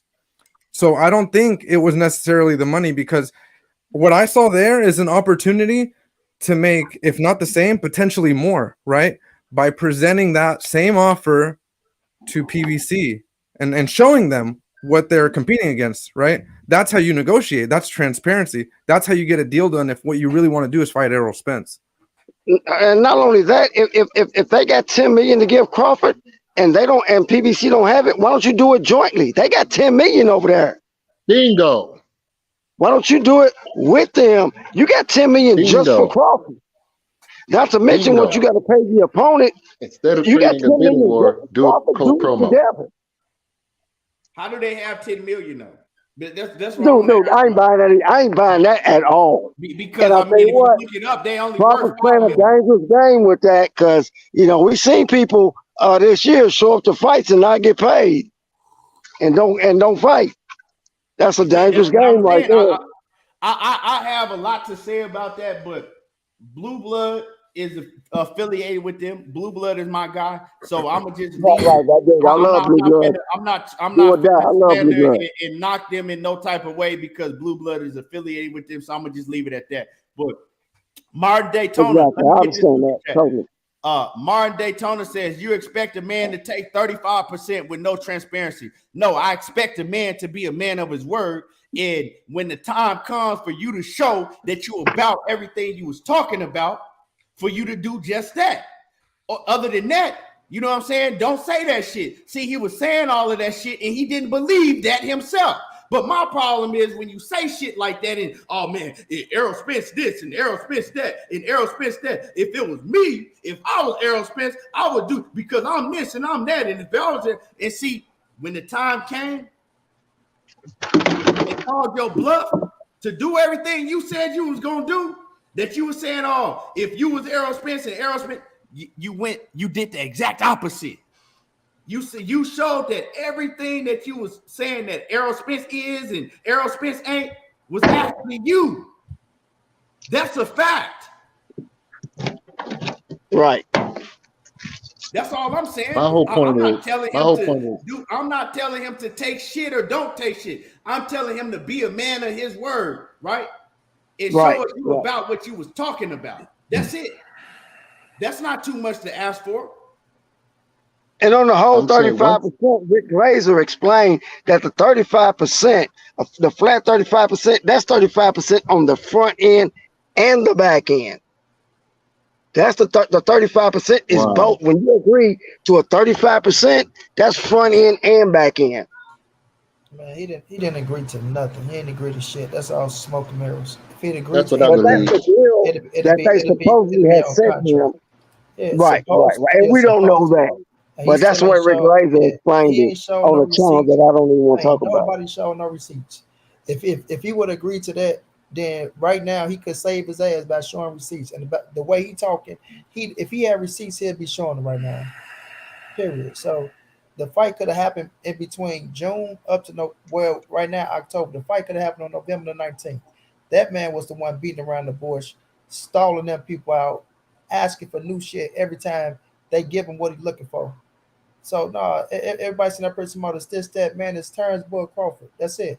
Is that? I really just think it's both of them. I think it's a way to do. I think it's just a way to build a fight because we've seen this before. We've seen this happen before. This not Floyd Mayweather and Manny Pacquiao. We all know what that shit went down with. With Errol Spence and Terence Crawford, they not in that category. It's not that caliber of fight. It's a hell of a fight that we all want at the welterweight division. But the money that Pacquiao and Floyd brought in, it ain't gonna touch nowhere near that shit. So I know that, but this is All right. Go ahead. But I'm just looking at the situation for as Terence Crawford being in position when he first started negotiating from June up to now to October, and now he's talking about I don't want to take I don't want to fight next year. I want a tune-up fight this year. He been knowing that from June to fucking where we stand right now, and he never mentioned it to them people. You talking about he mentioned it to them. Well, if you mention it to them, then they wanted to fight this year as well. That's why the date was November 19th. But you were part of lingering the fight all the way to October, and now you go try to jump ship, not telling these men nothing, right? Already looking for a way out. You never wanted to fight that dude in the first place, period. So if these people didn't come to the table, Black Prime TV, who else you was gonna fight? You wanted to tune up. It wasn't nothing else out there for you to fight. You was stuck with the Errol Spence fight. That's what you started negotiating with, and wasn't nobody getting in between that shit. Nobody like Matchroom, whoever was out there that had a fighter, they wasn't getting in between the negotiation with PBC, Showtime, and fucking Terence Crawford. Period. Right. He needed a way out, and they gave him a way out, and his ass ran out the back door. So it's all on that dude, brother. It ain't no both sides. People need to stop putting blame on PBC and Showtime. That man was losing sleep trying to make this fight happen. Right. Get him man credit for going out there trying to do what they had to do to make the fight happen. Steven Espinosa ain't taking all these questions and answering this shit just to be sitting up there saying that shit. No, that man did everything he had to do to try to make this fight happen. They was treating Terence Bud Crawford like the champion he is. He the one beat around the bush pussyfoot, and now he trying to blame these people for his fuck ups again. And you got people out here trying to throw this shit left and throw this shit on Errol Spence, like he say. Now they talking about this this Jaron Boots Ennis shit to throw off what Terence Bud Crawford doing. No, don't bring up no Jaron Boots Ennis. Like I said, it's a hell of a fight if that's what Earl want to do. But no, we're gonna talk about what Terence Bud Crawford doing, and we gonna eat his ass up and give his ass the blame that he deserves. Earl shouldn't fight Ennis. Bud should fight Ennis, being that he wants to fight this year and Ennis is free. Ain't all of that fighting some weak ass motherfucker because it's safe. You're a champion, you got a belt. There's another dude that worked his way up that deserves a shot. You're free, you wants to fight. You bullshitted around from June to fucking September on the contract to get the fight done, and you so insistent on fighting at the end, before the end of this year, because you dragged your candy ass away from Bob and didn't have a fight, didn't have a backing, didn't get a fight in this year. That's nobody's fault. It's damn sure ain't Al and Earl's fault. So who got to pick up the fucking pieces? You do. You got to fucking fight Ennis or somebody with a name. If not, you're gonna but look at the fallout. Everybody's upset. Nobody's happy. You got half the LDBC. You got half the LDBC beefing amongst each other over this shit because people think Blue is doing some foul shit, which he's not. He's just doing a business move. He's not doing a reporter. He's not coming from a reporter's position. He's coming from a business position. If I could sign Bud, I'll sign him my company. But I'm not going to sign him to fight some fucking David Amnesia for $10 million fucking dollars. Are you stupid? He gonna fight Ennis, and I'll do a co-promo just like they offered, but they turned Boots down. Let me get this super chat in. Let me get this super chat in, man. My man Jermaine Bean says Bud could have signed a 4-fight deal versus Spence, Thurman, Garcia, Charlo. Now all those fights in jeopardy because David Avenesian is wild, and they were trying to get him to sign a multi-fight deal, and he didn't want to do business with them, and I know that. From his own family said they didn't want to do no more business with PBC than fighting Errol Spence. Wow, that's crazy. And not only that, though, Keith, Steven Espinosa came out of his own mouth and said, listen, we still got a December date, right? We can still negotiate for December. So he got to give them people an opportunity and a chance to, you know what I'm saying? Even if he would have came to them like a man, give them a chance to counter what you're doing, right? So now that shows, okay, damn, now Bud, okay, you got a date, December 10th. We got to match this shit. We got to match whatever the situation is, right? But he ain't want to fight because he would have came out and gave them people an opportunity and told them about the bullshit that he was doing. Period. And then now OTB, how did he agree to 65-35 and call they bluff? And we ain't got no fight. If he agreed to everything, we would have a fight. Facts, bro. He didn't agree to the motherfucking thing. That explains the low ball offer. What low ball offer? Saying yes and signing a piece of paper is two different things.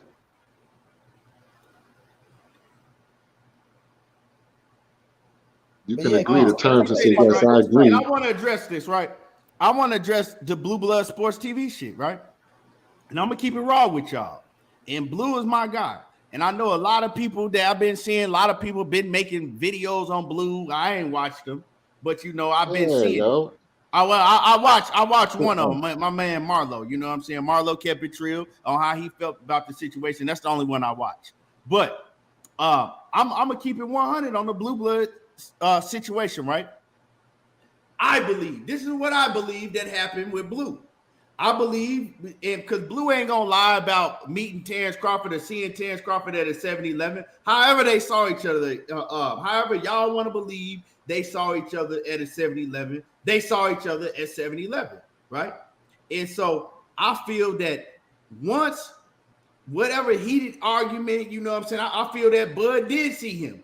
And Bud did go at him a certain type of way because Blue was letting everybody know that he thought that Errol Spence was the better fighter, that Errol Spence was going to win and this and that. And he felt that and this is before, and he was letting everybody know that he felt that Terence Crawford was in the wrong when it came to business.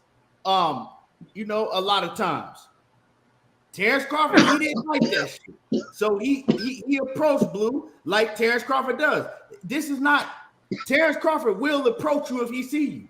I've known several people that Terence Crawford then pushed up on like that.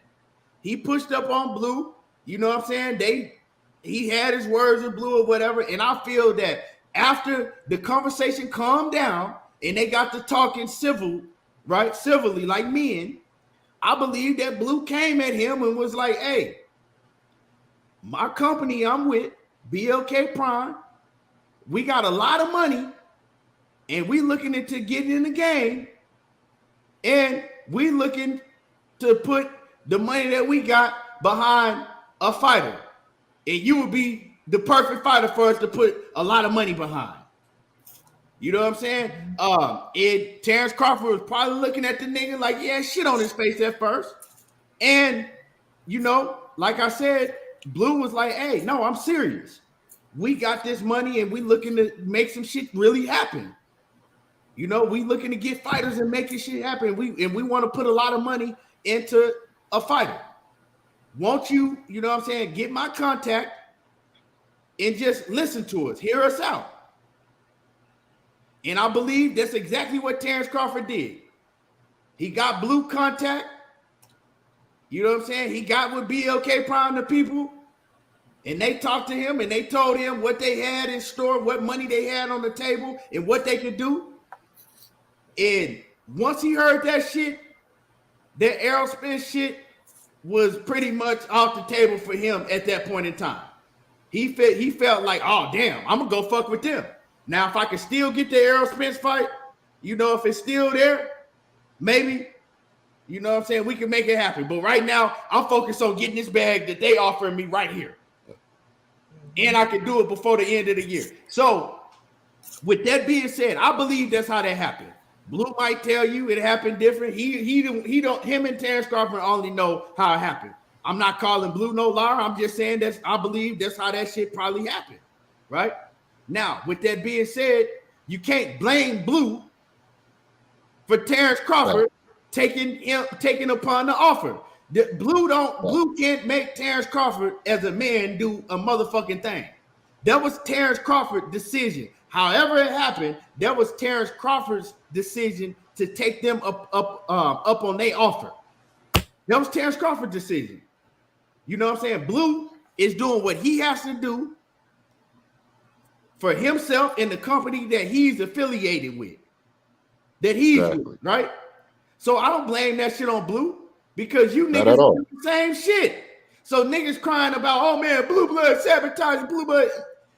Y'all niggas would do the same shit. If you had the ability, you would do the same shit. I would. Dead ass. You know what I'm saying? And so I'm a company that got fighters. My thing ain't about Blue and what Blue did and Blue, you know, Blue ruined the fight. No, Blue can't ruin a motherfucking thing. Terence Crawford did that. That was his decision. That's just what it is, and that's how I feel about the situation. So I don't even think I'm not telling another man how to feel, another man or woman how to feel about the situation, but I'm telling y'all how I feel about the situation, and that's just how I feel about it. It's just what it is.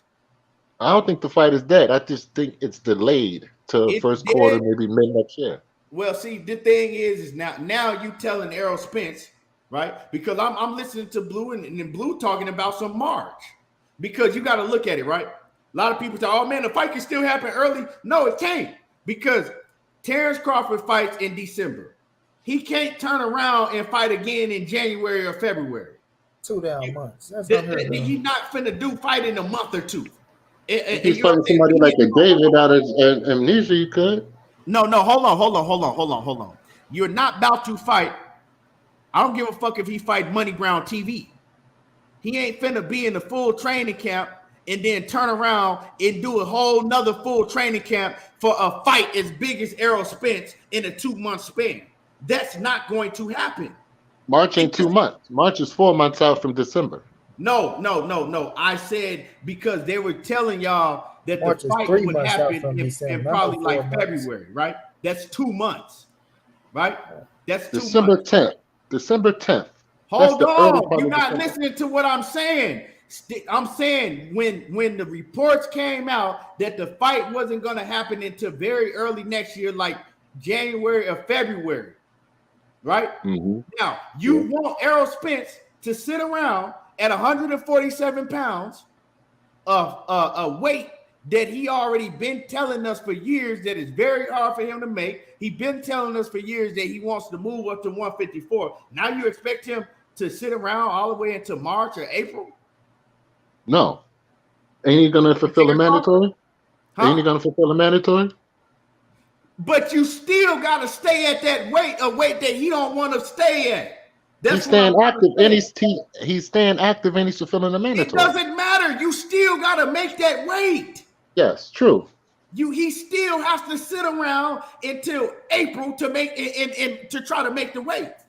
You see what I'm saying? That's what I'm saying. You can't expect him to do that when he told us 4 years ago that he wanted to move up to 154. You say trying to rebuttal, you gotta listen to him first, man. You gotta listen to what I'm saying. It doesn't matter if Errol Spence go and get a fight in December, right? He still have to make the weight again all the way in April. Because look, okay, December, January, February, March, December, right? If he fight in December, January, February, March, that's 3 months. Right. Do you see when was the last time you seen Terence Crawford fight within the 2 or 3 month span? You don't. And so do you see him doing that shit? Hell with no. Errol Spence? A rigorous training camp. You go through a rigorous training camp to fight this nobody, and then you turn right back around back to back and have to do another, because see, we looking at it like, oh, well, it's 2 or 3 months. No, training camp, you got to have a 12-week training camp. Facts. That's what I'm saying. That shit is not, it ain't gonna happen like that. So now you fucked the fight up, right? We trying to act like, oh man, we can still make the fight early. No, we can't. You just fucked the fight up. Right. I get your point. You know what I'm saying? So when we look at the timeline, you fucked the fight up, and you can't expect this man to wait because we know how boxing is, right? If they say the fight is if they say the fight is projected to happen in March, how does boxing work? Let's keep it 100. If they tell you March, that shit gonna be May. We know how boxing is. They tell you March, this shit don't happen until May. Now you're sitting around into May, and now you gotta make 147 pounds again when you told us years ago. It ain't gonna happen in May. It's gonna happen in June because nobody's gonna go against Cinco de Mayo with Canelo. That's what I'm saying. So now you're looking all the way to June, and now you got to go do business with this man again. You got to wish and pray that this fight happen. On some crossing my fingers, hope we can get it done this time. The whole time I'm at a weight that I told y'all that I didn't want to be at no more years ago. He told us his exact words: if I don't fight Terence Crawford this year, I'm moving to 154. It ain't got nothing to do with move up. Niggas can't beef if Earl move up. Niggas can't beef and blame Earl if Earl move up. Plain and simple. So that's my whole discrepancy. Why I'm saying this man fucked off the fight. It's not, oh well, he just fighting in December and it doesn't make no difference. It don't make no difference. Like it doesn't affect the fight because they weren't gonna fight until early 2023 anyway. Yeah, it did affect the fight. It does affect the fight. It does. It shoots it back. It shoots it back at least let 3 me more months. read these super chats. Let me catch these super chats, and then I'm gonna let y'all cook. But that's just my take on the whole situation. Why I believe he fucked the fight up. Lord to the Game says he's no longer pound for pound number one. He needs to tune up and was the only party leaking negotiations to control the narrative of him knowing he was going to duck. Yeah, his party was the one that was leaking all the negotiations. It wasn't Errol Spence's side, but and salute to my man Kwame. And then we got my man Sean Clark says, I don't believe Bud wanted to fight. He told us plenty of times he don't need it. Excuse me. He told us plenty of times he don't need it. Every reason the fight won't happen came from him and his team. And that's another fact. He was saying, remember, the fight is behind me. We ain't having that fight. When you going to fight Errol Spence? Never. I told you that fight's behind me. It probably was. He probably didn't have no plans, period, to fight the nigga. He just wanted to use his name to get as much bags as much as he could to get his name up. And that's it. CLD says, I'm delusional. Well, if I'm delusional, I can drop you a link and you can go ahead come up here and tell me and prove I'm delusional. But I know you ain't going to do that. Everybody saw that report where he said that interview when he said that fight was past him. Everybody saw that. Let me see. And I missed another. My man Sean Clark back again. He says he went from saying 50-50 or no fight, and he don't need it, to I agree to 35, and they don't want it. He says, and they don't want it, and then slid out the back door and froze negotiations. Right. It don't make no sense. He's chasing money, bro. He's not chasing legacy. He's not chasing the Earl fight. He's chasing the bag. Son of Peter says Blue threw a wrench in that though. He said Blue threw a wrench in that though. Son of Peter, Blue can't throw a wrench in the motherfucking thing if that man really wanted that fight. If Bud Crawford really I know that's how y'all seeing it, but if Bud Crawford really wanted to fight, Blue can't throw a wrench in shit. At all. You know what I'm saying? Blue can't throw a wrench in nothing. Let me say this, Keith. OTB, you keep making excuses, bro. You keep talking about, they sent the contract for next year. Yeah, because he helped drag the shit all the way to motherfucking October. Then you saying blame the Hall of Fame, because we're not blaming none of that shit. We blaming Terence Bud Crawford, bro. All this shit falls on Terence Bud Crawford. That's what he's saying. That man was he's the product. Hold on, Warriors. That man is the product, bro. He is the man that they sent up there negotiating with day and night, right? I'm talking about day and night. Not only that, I mean, they waiting on them. What company, go wait 14 days, bro? 14 to 15 days to hear back from you, right? Don't leak it. Don't get pissed off, right? They probably upset about the shit, but they still sitting up there waiting on your ass, right? And then, thank you, Kurt, right? Stephen Espinoza said we can try to make this shit happen in December.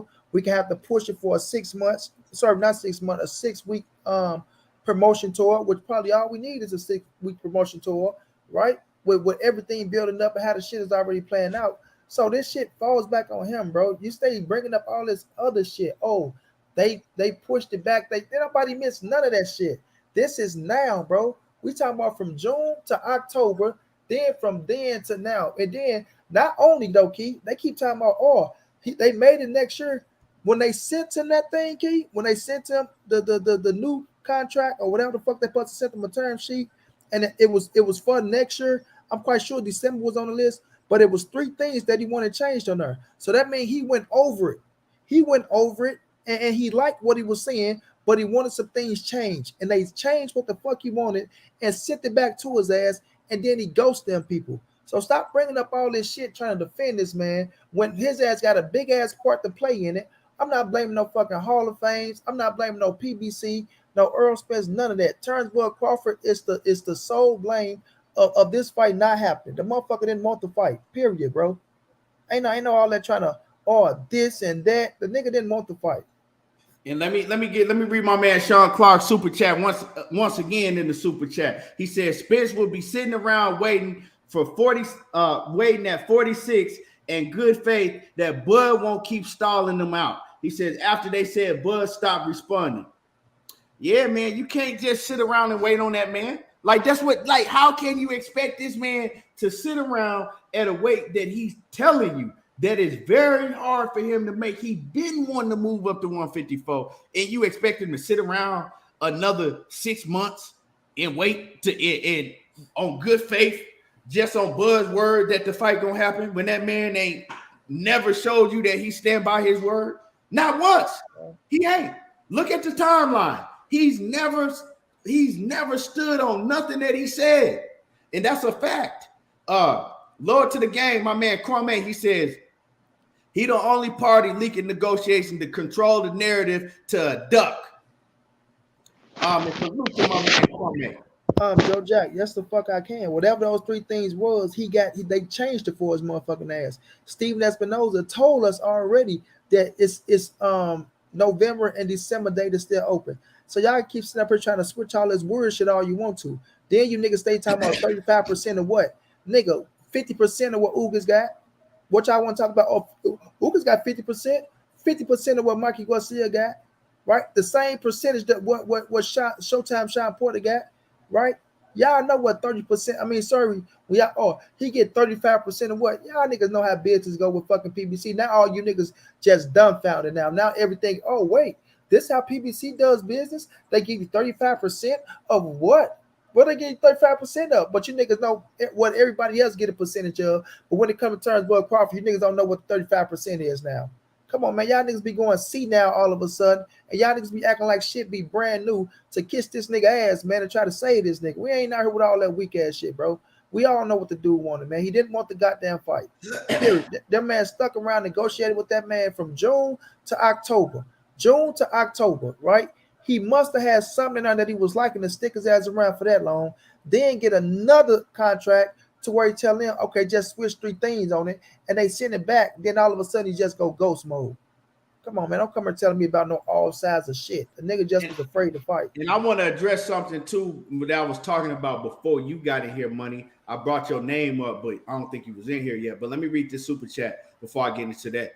My man, Zenith360, says, Espinoza said the fight was pushed to 2023 because they Las Vegas venues waiting on Bud responses. It pushes back. It pushed back the whole fall schedule. He says, hold on. And Okay, Dan wow. Raphael admitted he had the contract for weeks. Right. Yeah, that's what I was trying to tell him, Zenith, that this is Bud's fault because they couldn't get a deal done with him. So it pushed all the dates back because it was taking them too long to get a deal done with Bud. They couldn't get a deal done with him. So how is it not his fault?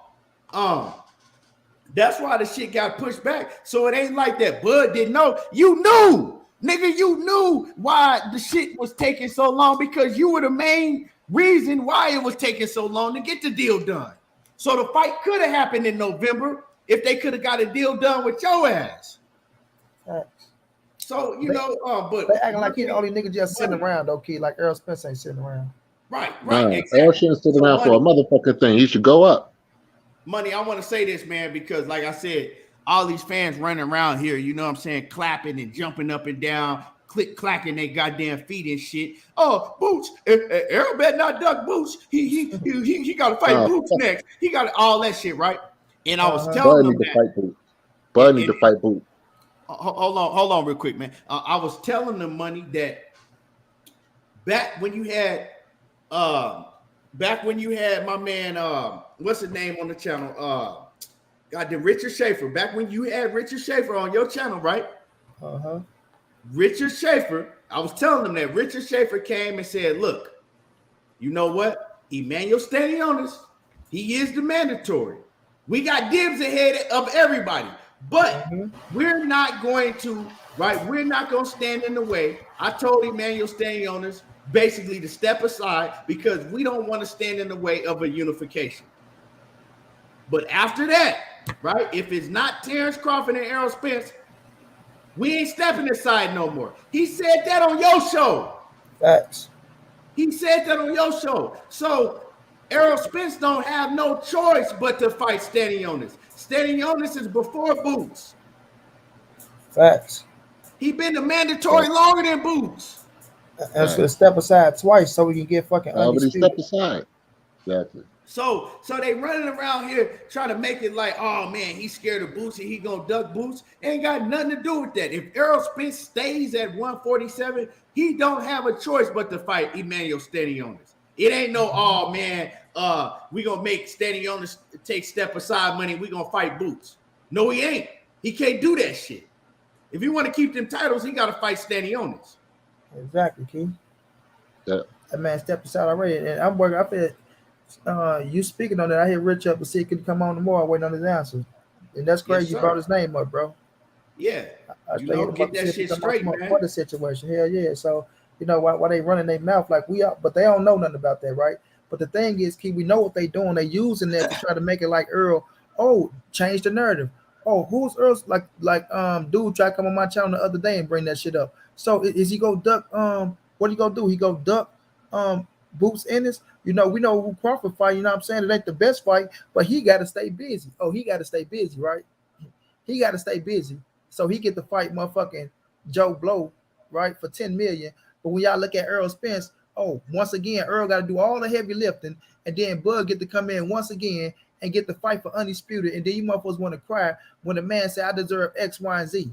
But y'all want to see him do all the heavy lifting again. And I tell y'all, if he do fight Boots, if it is a fight with Boots, it's gonna be a tough fight. And after that, he's still going to 54. So it still ain't gonna be no Bud fight. You know what I mean? Right. Y'all think I go put all the one turn on that man, go through these grueling ass training camps, fight all the tough motherfuckers. We go ahead and breeze by.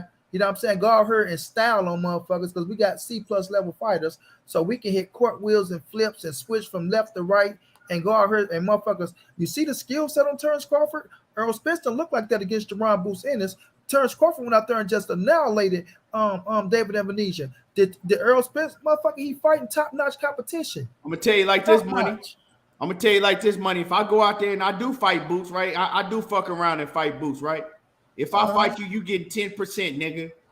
You not finna eat off of me and have me doing all the motherfucker. You getting 10%, nigga. Facts. That's what you gonna get. You getting 10% now. Randall Bivens, man, in the super chat, he says, what do you say in spades when someone play a card they say they didn't have? Yeah, that's it with the at the end. That's crazy, bro. Renee. Yeah, and salute to my man Randall Bivens. But like I said, I don't have no problem. Like I love that Boots fight in Errol Spence. I love the fight. I'm all for the best fighting the best, but you're not finna make it like, oh man, he ducking Boots because that man ain't got no fucking choice. They want to throw Boots in front of Earl because they're scared of Boots and they're scared of Earl. I got you, Ricky. I see you, Ricky. I got you. These niggas make me stick with that shit because money. You seen how they was acting when Terence Crawford was sitting, ain't had nothing to do. Errol Spence was gonna fight Ugas. Terence Crawford didn't have nothing to do. Was fresh in the motherfucker, and they was, why should he fight Boots? Boots ain't did nothing. Boots don't deserve a fight with Crawford. Who's Boots? And they was saying everything they could, right, to deflect from that fight happening. Facts, bro. They don't want Boots and Bud. They scared to death of Boots and Bud. They don't even want Earl and Bud, but they rather see Boots fight Earl and let Bud pick up the pieces. Scared ass niggas. Like, man, this shit don't make no fucking sense. Y'all can't just keep letting Bud off the hook and want to see him fight Rudy Poot after fucking Rudy Poot after Rudy Poot. You know what I'm saying? Exactly. And then go in there fresh and shit while Errol Spencer did all the heavy lifting, had all the tough fights. That's what they want. For all the fucking world. They want this motherfucker to have smooth selling. Well, fresh as a motherfucker. 35, nigga, fresher than Errol Spence. Errol Spence going through all the Who wars. has he fought since Ndongo that wasn't old and washed up or broken the fuck up already? Name one. I'll wait. And you hear how Boots whole camp think Bud Crawford a fraud. They respect. Yeah, that's why I call him Crawford. I call him Crawford. They think he a fucking fraud. They like, man, this man ain't shit. I've been telling y'all. And I gotta give it up to Ricky. You know what I'm saying, Ricky? I wanna apologize. I actually did the other day, but you wasn't in here, and you one of the people I was talking about. Because Ricky, you know what I'm saying, before you said that the fight was gonna happen because you got caught up in all the lies just like we did, right? You was one of the main ones that was always saying the fight ain't happening. That fucking fight, and you came in here. You came on here a couple times and, got at us and was like the fight. And I was like, nah, I don't agree with you, Ricky. I believe that they both want to fight. Well, no, your words was you were saying that Terence Crawford is a duck and he don't want to fight. And you held strong to that shit. This man don't want to fucking fight. He ain't about shit. He don't want to fight. And then I was like, nah, I don't agree with Ricky. I believe that Terence Crawford wants to fight. I believe that he's not scared, that both of them want to fight. And you was adamant that he didn't. And like I said, I got to apologize to you because I was going against what you were saying. Trying to take up Terence Crawford somewhat, thinking that he was going to be a man of his word. You turned out to be right. You was one of the ones that was saying, that he never wanted to fight, and you turned out to be right. Let me pay my $25 debt to Kyle. Kyle, what's your cash? Your cash out, bro. Where Kyle at? Oh, I got you, Kyle. I got you. So let me rant for just a minute. And no apologies necessary, bro. I got caught up in the bullshit too. You know what I'm saying? First and foremost, I want to extend my apology to Blue Blood TV on everywhere I go, right?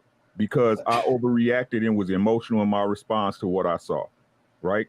He simply took advantage of an opportunity that was presented to him at that moment in time, whether it was before or after, no matter what. Bud Crawford set this game in play. So again, Blue Blood, my apologies.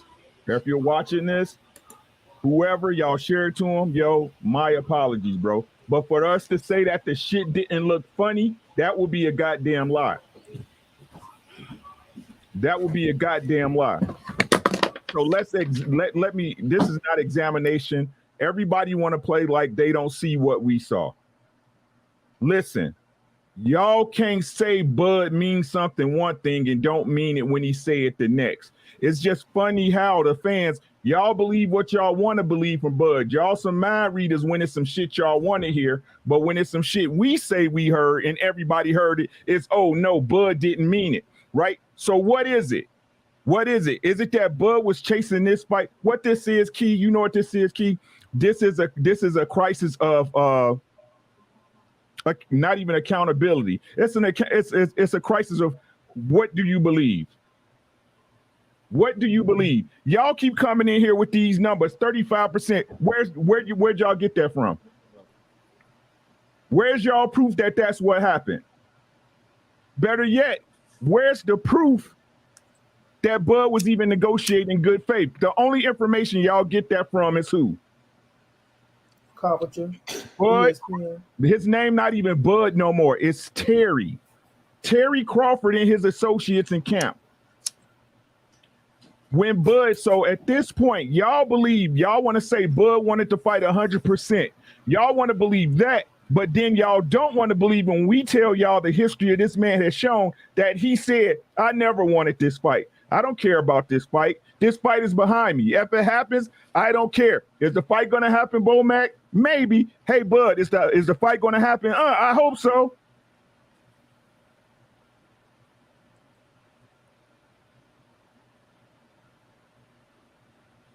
And no matter what y'all say and how y'all look at it, right? Whether he was getting lowballed or not, again, you guys have no proof, but I give it to you.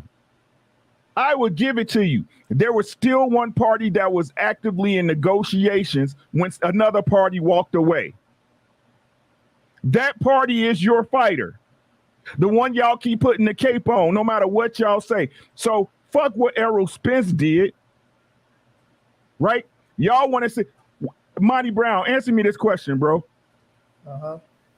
What's the point of a man staying at a weight, making 147 to fight a mandatory if he's never going to get a real shot at undisputed? When he's told you, I don't want to be at 147, I'm moving to 154. So where's all this discussion coming from the Buddites, the Justice League, y'all people who don't want to realize that this man never, ever wanted to fight Errol Spence? Where's y'all coming up with this March shit, this January shit? You mean the shit that Steven Espinoza told y'all would happen if he was actively, if Bud was actively negotiating in good faith that, hey, we'll make this fight for him in January?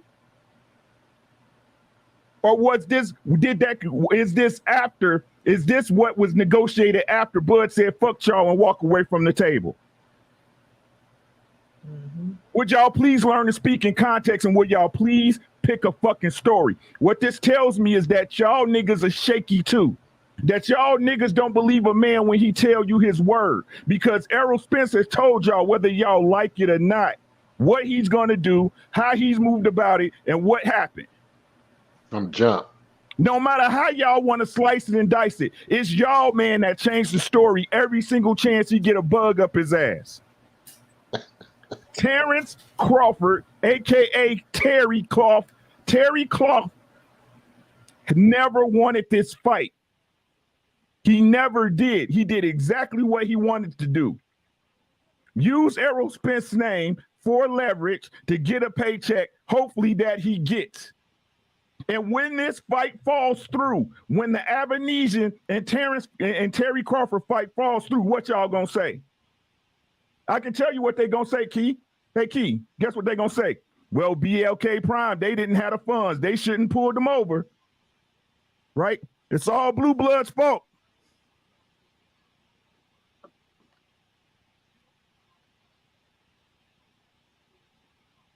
It's all Blue Blood's fault. Dundada, shut the fuck up. You're a fucking idiot. It's everybody's fault besides Bud's. The same way you can. Nah, but it can't not be everybody's fault that it didn't happen. OTB, hold on. No, to the Buds fans, bro, it's everybody's fault but Bud, yo. Everybody hold on. Everybody hold on. Once I'm done, I ain't gonna say shit. I'm not gonna say Yeah, my bad, Rick. Go ahead, cook, brother. I'm not gonna say nothing, bro. I'm not gonna say nothing. The point is this: the same way, it's funny how y'all want to look at that shit. Y'all think Errol didn't spend lawyers' fees? Y'all think Errol didn't spend time? See, and then y'all want to say y'all want to. It's all we should be looking at it from both sides, but y'all obviously don't. One man walked away from the table and then told y'all the same day, supposedly, that he got a date already.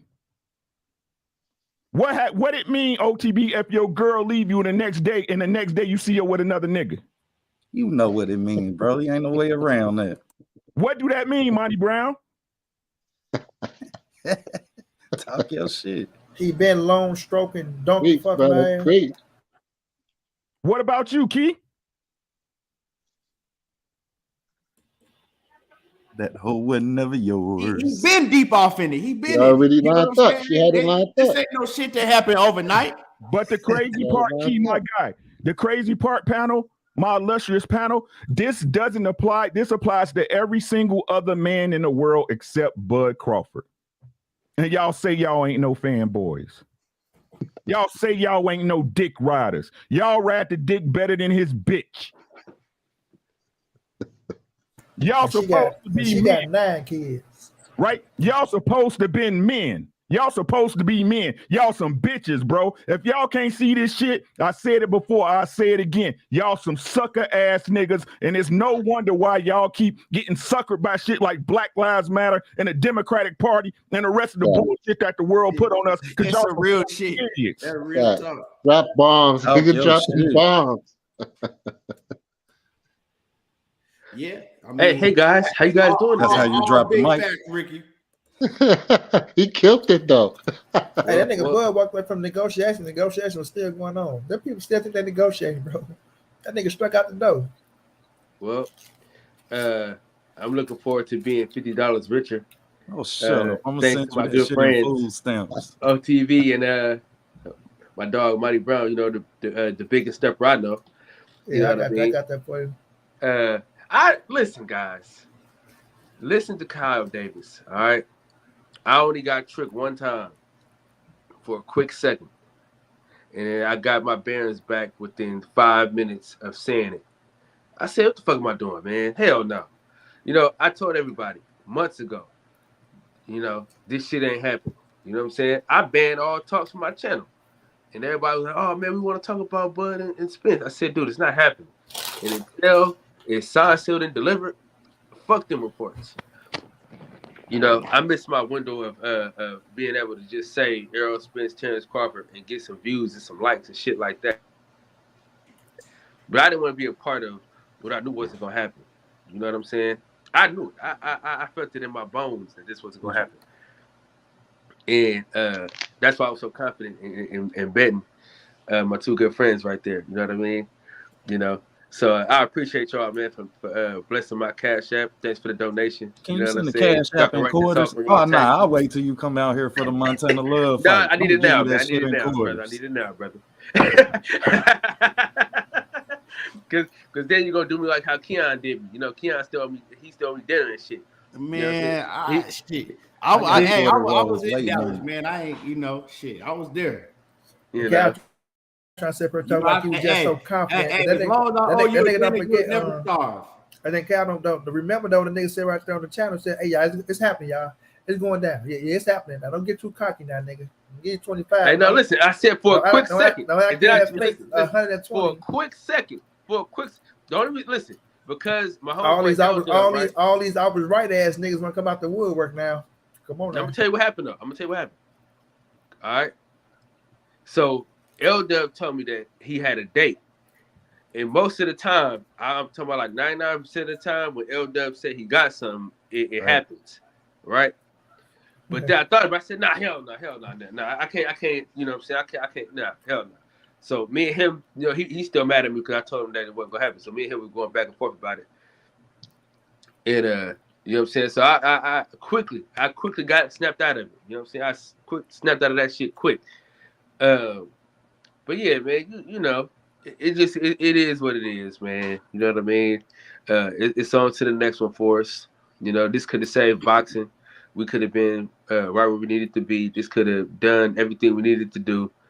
And you know, this is my thing though, Cal. This is my thing though. Like the niggas that come in and they're trying to find any type of way to let this man off the hook, right?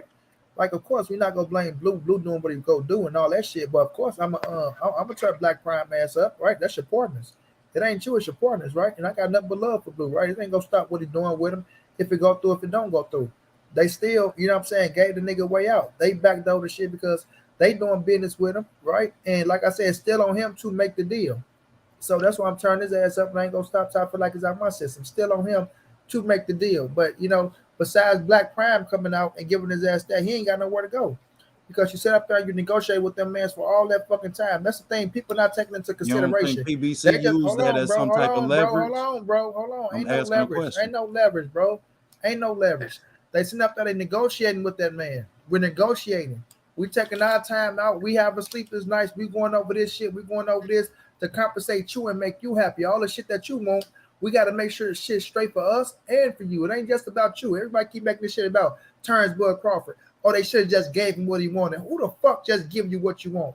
Ain't nobody write no blank checks for you when you ain't pulling in shit on fucking pay-per-view. Come on, man. Your promoter just kicked you off this motherfucking thing for real, even though the contract was up, but he was throwing your ass away. So let's not act like this nigga just bringing in money. No, we ain't finna just give you what you want and we going to red for your motherfucking ass. We ain't doing business backwards. We ain't hustling backwards. We don't give a fuck what your name is. You know what I mean? So you come in, we gonna give you what you worth, and you still making the most money that you ever made in your fucking career. You know what I mean? I'm gonna give y'all something quick though. Let me give you this money. Hold on. So at the same time, you still have to be fair with the situation. Now, I'm not just gonna sit up here and make it like, oh, everything was peaches and cream with PBC and things of that nature, but they would still there negotiate and keeping their fucking mouth closed. That's why Stephen Espinoza came out and said, don't believe everything you heard. And we're not going to put too much out there because it fucks up negotiations. Just like they started leaking that shit and it fucked up the negotiations, bro. So at the end of the day, Bud is the man to blame because he ran out on them people while they were still. He wasn't even man enough to tell them, right? He want transparency, but you can't even stand up like a man and say, look, man, I want to fight this year. They offering me so-and-so this. Can y'all match this shit by December, right? At least give them people a chance, an opportunity, or let them say, okay, well, we're going to close the door. He still ain't even closed the door with them people. You just run your ass off and sign another contract like, fuck y'all don't mean shit after them people done waste all their time with your ass. You know what I mean? So, man, I'm turning his ass up till I feel like it's out of my system. That nigga to blame for everything, bro. And everything. Check this out, though, y'all. Check this out, though. Now, we praise Devin Haney for taking less money, you know what I'm saying, agreeing to every goddamn thing there is to agree to, going over to Australia twice with the rematch clause and all the shit, I told you. So the same praise that we gave Devin Haney, we got to give the same criticism to Bud Crawford. Exactly. Well, hold on though, right? But under the assumption, Cal, because if he left his other promoter, he hired 2 different lawyers trying to make this fight happen. You understand? And then you still agreed to, okay, I'll take the 35, but I got to know what the 35 is of. How you So know if it's let me know 35, what's at bro? the end of the pot. Hold on. Let me say this real quick. Let me say this real quick, right? Let me get this shit straight, because I heard you say that. Promoter shit, King. Hold on. You said he left his other promoter, right? Right. Now, Bob Arum told you that he came to him and said, look, this is who I'm working with. I'm working with Daniel Kinahan. This is who I'm going to be working with now. He ain't leave his motherfucking other promoter off the strength of an Errol Spence fight. That's the narrative that he wanted you to believe. He did not leave his promoter because of Errol Spence. Him leaving his promoter had nothing to do with Errol Spence. That is just the narrative. The negotiations for the fight didn't happen under the previous promoter. That he came to me and said, look, this is who I'm working with right here. I'm going to be working with Daniel Kinahan. That's one reason, because he thought he was going to be able to go off, work with somebody else, and get a whole lot of money, right? It didn't have nothing to do with no motherfucking Errol Spence fight. Because if he wanted an Errol Spence fight that motherfucking bad, Optimus Prime, BLK Prime, Blue Blood, Red Blood, or whoever the fuck it was, wouldn't have been able to negotiate and talk to him about nothing else but an Errol Spence fight. He wouldn't even pay that shit no attention. Not if they didn't offer him $10 million. If they offer him 10 or better, then shit, all that shit irrelevant. We don't know that. I got you. Hold on. We don't know that shit, dog. These niggas ain't never came out and said, "Goddamn it, Monty, let me get this. We offering this." OTB, slow down, bro. This ain't no disrespect, but this is bullshit, y'all. Why is it that? Look, I'm gonna tell you. I did a video. This nigga his entire career is built off what ifs. Terry, what if Crawford, right? So OTB, this is what's killing me, right? Ain't nowhere in the history of niggerdom have y'all heard a big fight getting slided out from PBC. So why is it that automatically, now that Bud Crawford is involved, now all of a sudden the PBC don't pay fighters correctly and doing bad business? It wasn't about them not paying fighters correctly. It's about you telling me that I get 35% of what's at the end of the pot, so I need to know what's in that pot. So when do you know the pot? Facts, bro. When I'm not getting, I know the pot when I'm not getting my money up front. OTB, when do you know the pot? You know when I'm not getting my money up front. Don't lie, then bro. I'm entitled to knowing the pot. No. Let's stop this bullshit. We talking about new shit, Rick. They got that brand new shit, Rick. Ain't no brand new shit. We talking about prize fighting. Let me finish my thought. I look around. Finish my thought, OTB. I'm gonna tell your ass up. And any other nigga that want to say that stupid shit. Hold on. Make it make sense then, man. Hold on. I'm gonna make it make sense for y'all. This is where y'all keep fucking up the game because y'all want to make concessions for Bud that's not made for any other fighter. When do you know the gross of the pay-per-views? Do you know it before or after the fight? After. Okay, then. So how can you ask for numbers for something that hasn't happened yet? I'm only asking that I know, that I am informed of those.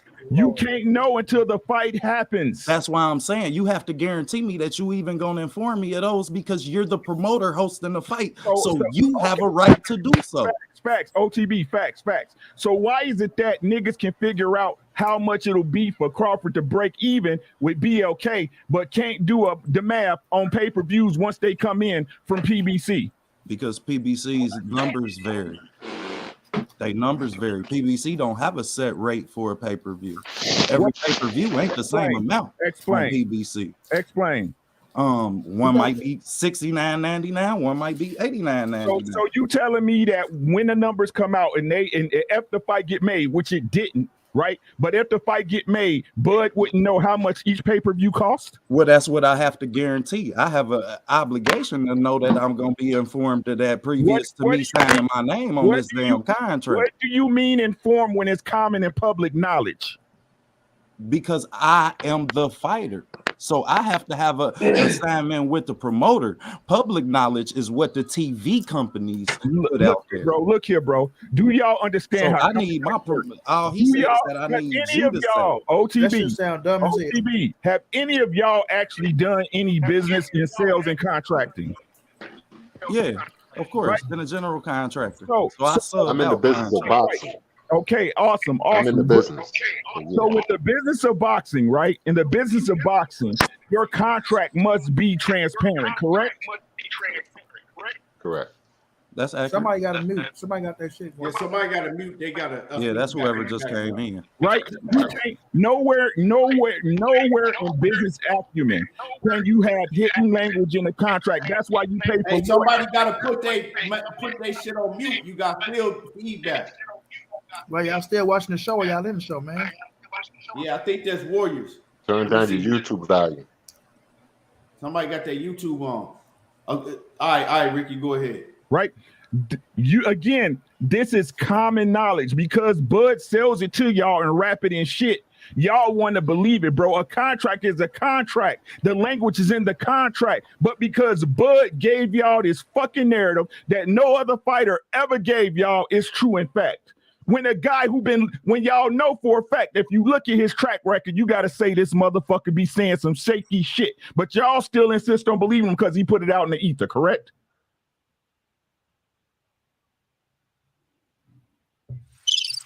Is that a question? OTB, let me ask you this real quick. Because I ain't defending him. I'm just saying. OTB, I'm gonna get. You got to look at all sides. It ain't OTB, just that's no all one you've been doing goddamn is side. defending them, bro. You ain't gonna sit up here and tell me that goddamn it PBC ain't have enough to offer him the money that goddamn it MLK did. If MLK offered him more money than PBC did, then that's who motherfucking fault it is. Well, OTB, tell me how a company, right, that's worth $5 million can offer Bud, right? Wait, let's talk about this real quick, right? Because like I said, I'm not finna knock them because I support Blue Blood, so I'm not gonna get deep into it like I would if Blue Blood wasn't involved with this, right? Then I really go in, but I'm not gonna do that. But I'm just gonna ask you, tell me how a company, hold on, tell me how a company, right, that's worth $5 million can offer one fighter $10 million. That's not even including the opponent. That's not even including, the getting the venue. Now, Keith, right? That's not even including the undercard fighters. Keith, right? When we had Blue up here himself, what was the only question I asked him? Are y'all worried about a return on your investment? Because hold on. Blue said, this is what Blue told you. He said, we just trying to get in the door. So if we take a $1 million hit, that's okay. But let me tell y'all, 10 million. So you gonna pay out, let's say that when you get done paying out everything, that shit, let's say $2 million, right? Let's just say the event is gonna be $2 million. That's what y'all gonna have to come out of pocket with, right? I mean 12 million. I'm sorry. Y'all gonna have to come out of pocket with 12 million with everything, 12 million, right? Now, look at Terence Crawford's pay-per-view numbers. Now you're fighting in Omaha. You're fighting on the app that nobody has. Nobody don't know about this app. You think that they only gonna take a $1 million hit? That shit sound more like a $10 million hit to me. And I'm sorry, I didn't want to do that because I want to support Blue. I'm gonna support it just because it's Blue. So I don't want to go there. But so he said a $1 million hit. You dig what I'm saying? Now, does that sound like with Terence Crawford's history, with this fight being on the BLK app, you know what I'm saying? Does this sound like they only gonna take a $1 million hit, or do it sound more like a $10 million hit? Now, is anybody willing to take a whole $10 million hit to get in the door? I'm just asking. Well, that's the question we should have asked Blue, because I'm just asking them his partners. I couldn't ask Blue that because I needed to listen to what he was saying first. Yeah, that's why I asked him what I asked him though. But I'm asking you, is anybody willing to take a hit like that? So I'm just saying. Is he really getting paid? Is he really getting paid $10 million? Because is anybody willing to take a $10 million hit? Nope. And that's what I found to be crazy. I really don't see how that shit, right? That fight, and salute to Blue. You did what I'm saying. I don't think Blue gonna lose no money either way. You know what I'm saying? Because Blue is a smart man. I don't think he gonna lose no money either way. You know, now if it does great, I believe that he has a chance to gain a lot of money. But if it don't, if it flop, I don't think that he gonna lose no money because I know Blue ain't finna do no business like that, right? But with that being said, that's his business anyway. Ain't none of my business. But with that all being said, it just does not make a lot of sense. And if Terence Crawford, if he can't do no more than 120,000 on the goddamn ESPN under ESPN banner, the biggest sporting network in the U.S., you can't do more than 120,000 pay-per-views. How you gonna do it with even when you fighting guys like Amir Khan on there, when you doing fighting guys like Sean Porter, guys we know. You finna tell me that he finna, you know what I'm saying, make all of that investment back and some, fighting the goddamn David Amnesia that don't nobody know. I mean, that's hard for me to believe, right? And also with that being said, man, you get paid. Listen to this, and I'm gonna leave it at this. Terence Crawford gets paid after the fight, not before the fight. I'm gonna just leave it at that. Oh shit! Ain't no negotiation. Yeah, ain't no arguing that. Marlo, where you at, Marlo? Yeah, I'm here, bro. I said just leave it at that and take that how y'all want to. Terence Crawford get paid after the fight, not before the fight. Nah, you chose this shit. Nah, you chose this shit. Where's the transparency? Hey, you chose this shit. My man Lord to the game says what he ain't asked Bob was for something when he said what he ain't asked Bob he said what he ain't asked Bob for the something when he paid Khan more than him. I think that was messed up. I think he was supposed to be saying no. He say when he ain't asked Bob. No, he say when he ain't asked Bob for something when when Khan was getting paid more than him. No, I think he was saying what he ain't asked Bob for the same thing. Oh, okay. He forgot when he paid Khan more than him. So I think he was making us like what he ain't asked Bob for the same thing. Okay. He just doubled the win when he paid Khan more than him. And so look at my man Kwame.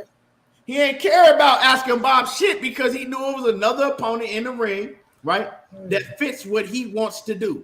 Easy opponent that he can go through there and walk through like motherfucking water. That's his whole MO. That's what he's shown me. I only take a man for what they show me. His whole career, that's what he's done. So when you asking him to get in the ring with Errol Spence, if I ain't making $20-something million, I don't want to take no fight like that. Bro, this nigga went from green beans to anesthesia, bro. That tell you everything, bro. Go ahead, Marlo. I know you ain't got to cook. Go ahead, Marlo. Bro, this shit blew me, bro. The whole thing, bro. Like, everybody involved, all parties got to take something for this shit, man. Because this shit crazy how this shit played out. You know what I'm saying? Don't matter how niggas try to slice this shit any which way, bro. Bud ass wrong for this shit. Not only Errol Spence ain't get to eat November anytime, because if the nigga was a real nigga and just came to the table, he could have been like, hey, man, hey, Earl, I know we got agreement to make these motherfucking millions and shit like that, nigga, but I'm going to do this. You go ahead, get you one in, two, and we going to meet up when they talking about February, March, or whenever the fuck. This nigga so fucking selfish. He done fucked over everybody. He done fucked over the fans, Errol Spence, the niggas on the undercard, Frank Martin, motherfucker, Chris Colbert, anybody else that was going to be on that motherfucker. Ain't nobody get to eat because of this nigga, bro.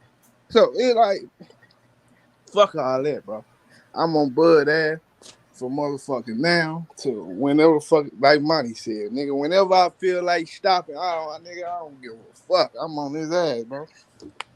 Yeah, but it's just the point about me, right? To like, everybody keeps saying it's 35%, right? Then they talk about 35% and what, but like Ricky said, everybody, we didn't know what 50% of Sean Porter was getting. We didn't know whatever the percentage was with Dennis Ugas or Danny Garcia or Mikey Garcia.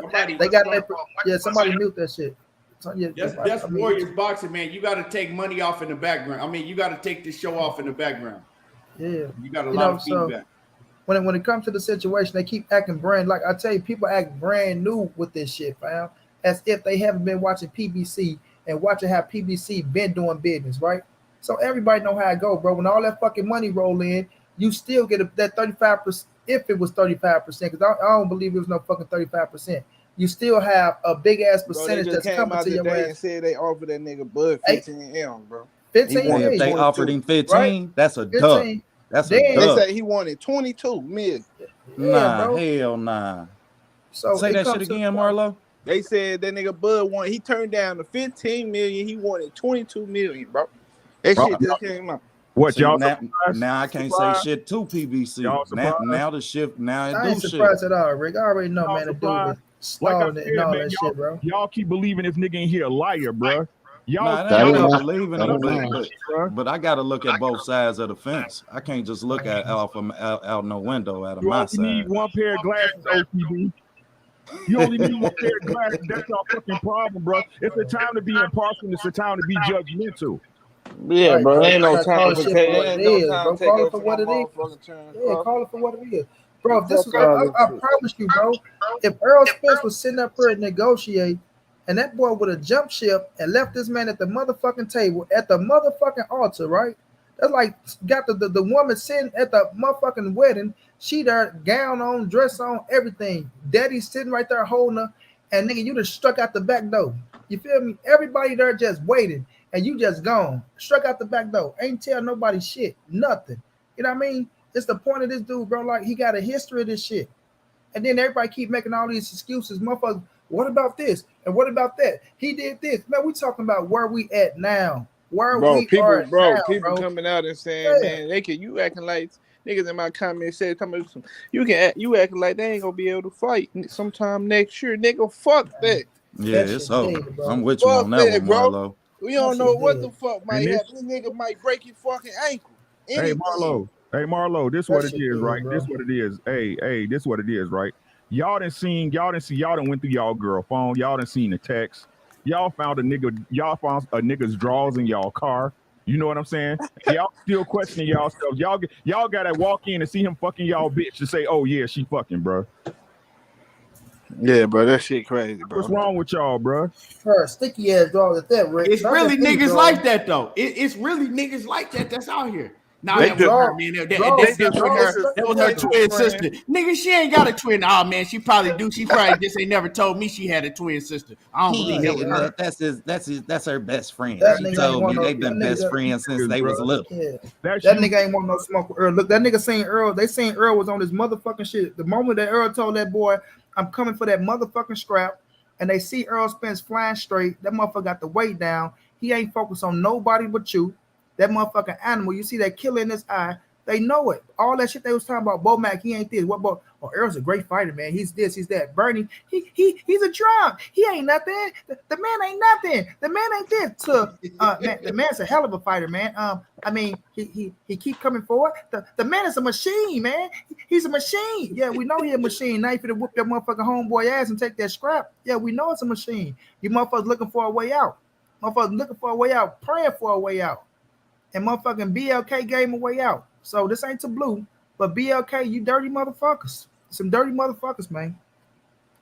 And I say this though, bro, like as a Bud fan, man, I ain't trying to make no excuses, but just hearing, like, because when you hear it, it's like, shit, well, yeah, I mean, if he asked for this and they said no, and then he said, well, I'm gonna get a bigger bag over there, or even if they said, well, y'all gonna fight, they sent it back and said February, March, he like, well, shit, I can get one in by then. It's still bad business, but it's like, shit, we see it in boxing all the time. How can you understand? how can you get one in by then, OCB, but you don't inform them mans on nothing? They That's still waiting for the bad answer. business, man. That's the bad. I ain't saying it ain't bad business. Contract. That's what I'm saying. Inform them, right? Okay, man. Listen. Okay, if y'all saying that y'all was more wanna than bad business. fight Nigga was next year, trying to be slick. He was trying to get a one up on Errol Spence because Errol Spence was already had a fight and he knew he was finna get his ass beat. So that's his way of getting one up on Errol Spence by getting him in a little fight. That was his little get back. That was some whole ass shit. And bro. when you do this type of shit, ain't no way for us to not say that you wasn't scared. Ain't no way for us to not say that you didn't want this fight.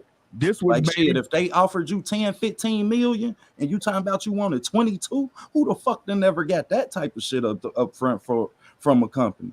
So now, yeah, hell yeah, we gonna hold that feet to the fire. I ain't never gave out no passes.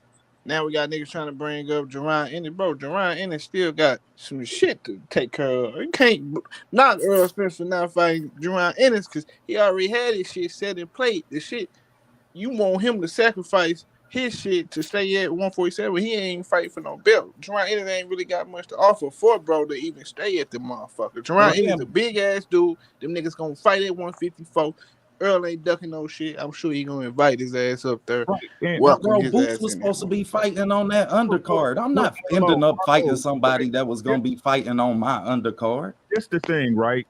All that shit don't even matter, bro. Like they proved to me when they announced Amnesia, y'all was cheerleading that shit with pom poms, bro. If that was EJ telling y'all he was fighting Amnesia, y'all would have roasted his ass. Y'all would gave him the business, but y'all was clapping. Oh, Bud got leverage. Bud trying to build his name up. Bud trying to get pay-per-view buys on an app that nobody ever heard of. Y'all niggas is dick suckers.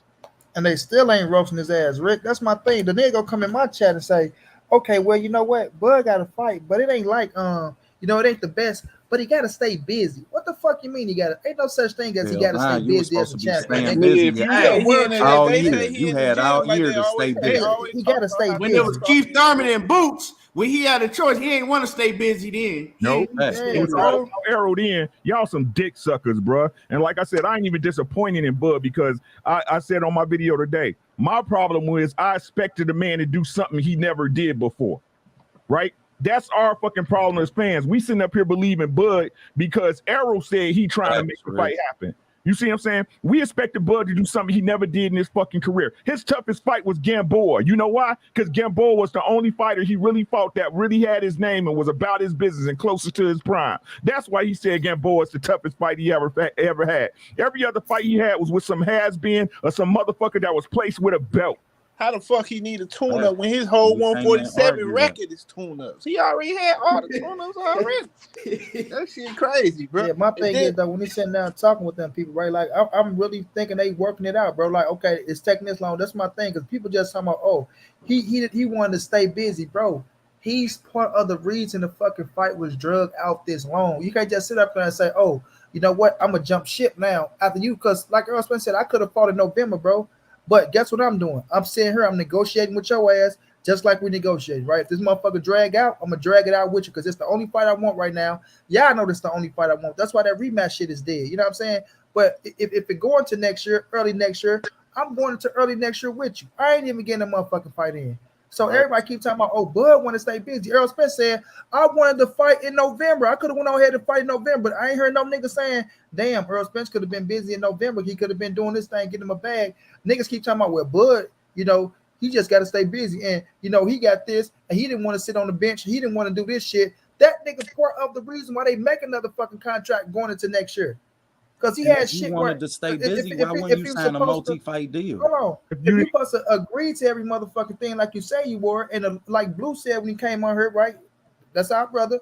The lawyers came to us and told us that they're going forward with the PBC deal. The lawyers, that means the lawyers and got the contract. They looked over every goddamn thing. They told Terence Crawford everything on that motherfucking, everything in the small print, right? The small print, what if it said, yeah, we're fucking you over, no Vaseline, listen to Ice Cube, whatever the fuck it said, right? That motherfucker agreed, as he say he did. We agreed to everything. So right off the back, that means it's a go.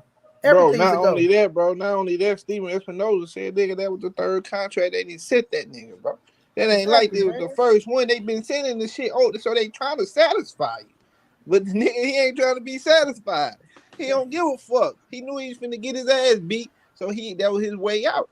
And niggas, it's hard to say you ain't clout chased this man his whole career. When you look at that, it's entire career. When the fight was right there, you ain't want it. His entire career. Now, if I talk some shit every day, but my mama take me to school, goddamn it, my mama pick me up from school, shit, and then I'm sitting in the window talking shit some more. You understand? Then shit. Bud was supposed to make a sacrifice just like Earl made a sacrifice. This That's dude all this shit was about, for them to make a bigger bag and make a splash in history and shit like that. Like win, lose, or draw, bro. Yeah, facts, bro. Your shit He's is willing to put solidified, that shit on the line. He was willing to sacrifice his knees of wanting to fight in November. He's like, man, I'm going. Yeah, like you said, man. He like, shit, nigga, I want to fight in November. But shit, we got going next year. Let's do it. Shit, nigga, that was a sacrifice. Bud ain't make the same sacrifice. He never wanted this fact of the matter, them niggas just jealous and envy of Errol Spence, bro. Facts. There's no other way around. That nigga is a hater, bro. That's Hell some nah, hate. this made me respect Errol Spence way more. He never wanted to fight. Level. This as, is as a man. This is what's crazy to me, right? Y'all sit up here and say the suits. They use the excuse. The suits didn't want to fight when it was Errol who said, "Fuck what they talking about. Give him everything he want." Nigga, obviously the suits wanted to do something. If they steady sending you contracts and you ain't responding in 2 weeks, they was doing what they fighter requested. You know what Bud said? The fighters, it's the fighters that control, not the promoters. Right? That's what I'm saying. This boy keep giving y'all excuse after excuse after excuse after contradiction after contradiction, and y'all. They say fighters ain't scared. The one of man, we fight for it bad. I don't give a fuck about none of that shit. That nigga human, nigga. He bleed. He know that motherfucker. He seen what happened to Uga. That nigga said, "Fuck that. I ain't trying to lose my eye." He said, "Nigga, I'd rather go on a different route." Every single chance where he could have made the right decision for this fight to be made, he didn't. He didn't. Fact. Keon talking about, I'm gonna go take 10 million to whoop this nigga ass. I'm gonna take this 15 million to get my motherfucking eye to him.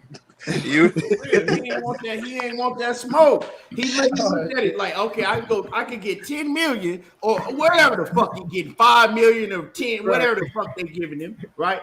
And I could go ahead and get this easy money and breeze through this shit like I've been doing my whole career.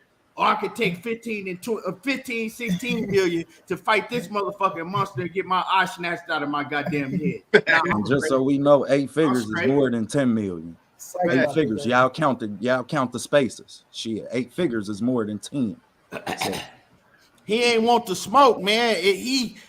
His whole career been basically right for the type of talent that he is. We can't even say that no more. Easy selling. He's been getting easy money his whole career. He been you can't even say that he's a talent no more. Now, like, you understand, I was talking about this on my show. Now, everything you do, this make you reassess the talent. Because if you not willing to, if you don't believe and you can't orchestrate this talent against an equal talent value, then you're not the talent that you thought you were. And you're not the talent that I thought you was. Well, he's not willing to put his, right? He's not willing to put his talent up against somebody else that can really test it. And that's how you know, Key. That's why you have to reassess him as a talent. That's why I said he been going there. Yeah, he been going there and whoop the shit out of this boy. He gonna beat the fuck out of this boy. Have a superb, flawless victory. And you go hear niggas talking about, you see the skill set on Bud? He switched left, he switched right, he had a cartwheel, he had one hand behind his back. Or as Big Brother Ricky said on my show, he dunking on 8th graders. You dunking on 8th graders. Bro, quit dunking on 8th graders. Lower that motherfucker win a round. Hold on. That motherfucker win a round with defense. He gonna do the bolo punch. He gonna do the motherfucking the Ali shuffle. Man, he fit a style on this boy so goddamn bad. And then you put Errol Spence in there with somebody like Jaron Boots Ennis, and Earl get the win, right? But it's a tough fight. These motherfuckers going at it, 2 dogs. And you see, Errol Spence can do what Terence Crawford did in his last fight. See, that's what we mean. He's showing us more. He got more, and that's why I be on Roy Jones and ass. He showed us more. Yeah, against what level of competition? Yeah. Like, come on, man, be real. He bro. out here dunking on 8th graders. You know, money. You know, I've been saying this for years, man. Money. Have I not been saying? I've been saying that same thing for years. Yeah, he looked great, but look at the competition he's doing it against. I gotta give it to you, King. Look, against who? If just like OTB be saying, right? Just like I say, right? If I go and I play and I go down to a motherfucking elementary school, right? In ball, I'm gonna be able to do a whole bunch of shit on that goddamn court. You know what I'm saying? I'm gonna be able to do every move I got in my arsenal. I'm gonna be able to do that shit, right? Now I go play with some goddamn NBA ballers. I might not be able to do none of that shit no more.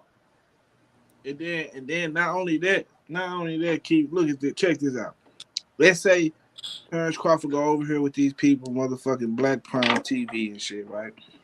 And he do horrible numbers. He gonna do horrible fucking numbers. Then he tried to come back to the table. Now you got yourself a worse deal than they first initiated, try to get your ass. So now that's your another way out. That's an app. If y'all ass can't fluctuate the numbers on the app, shit. Guys, you might do worse numbers than you ever did before. Guys, jump them numbers up.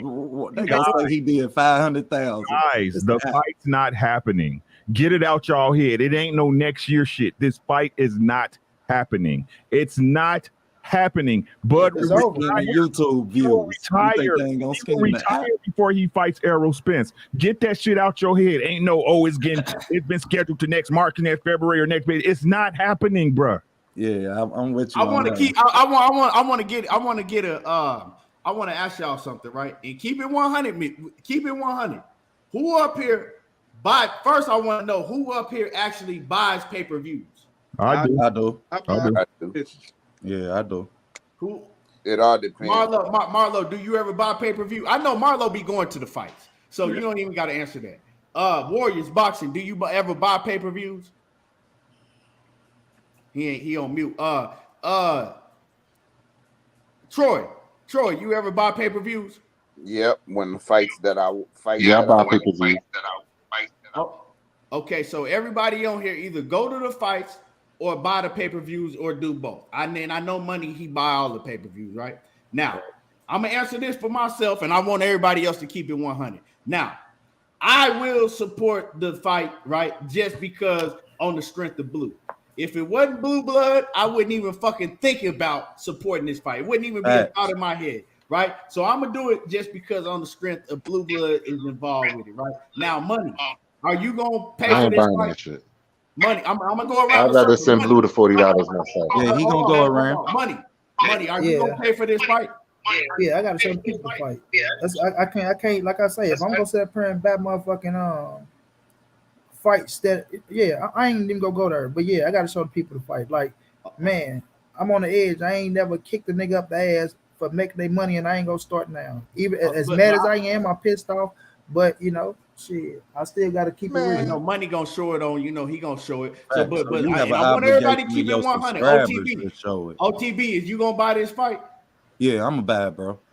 Man, okay. I'm a bad because it's Warriors. I'm a bad because the name of the app, y'all, is BLK. Like, shit, I'm gonna support it just because of that. Shit. Okay, Warriors already said he wasn't gonna buy. I had to put your mic on mute, Warriors, because you don't want to have the feedback.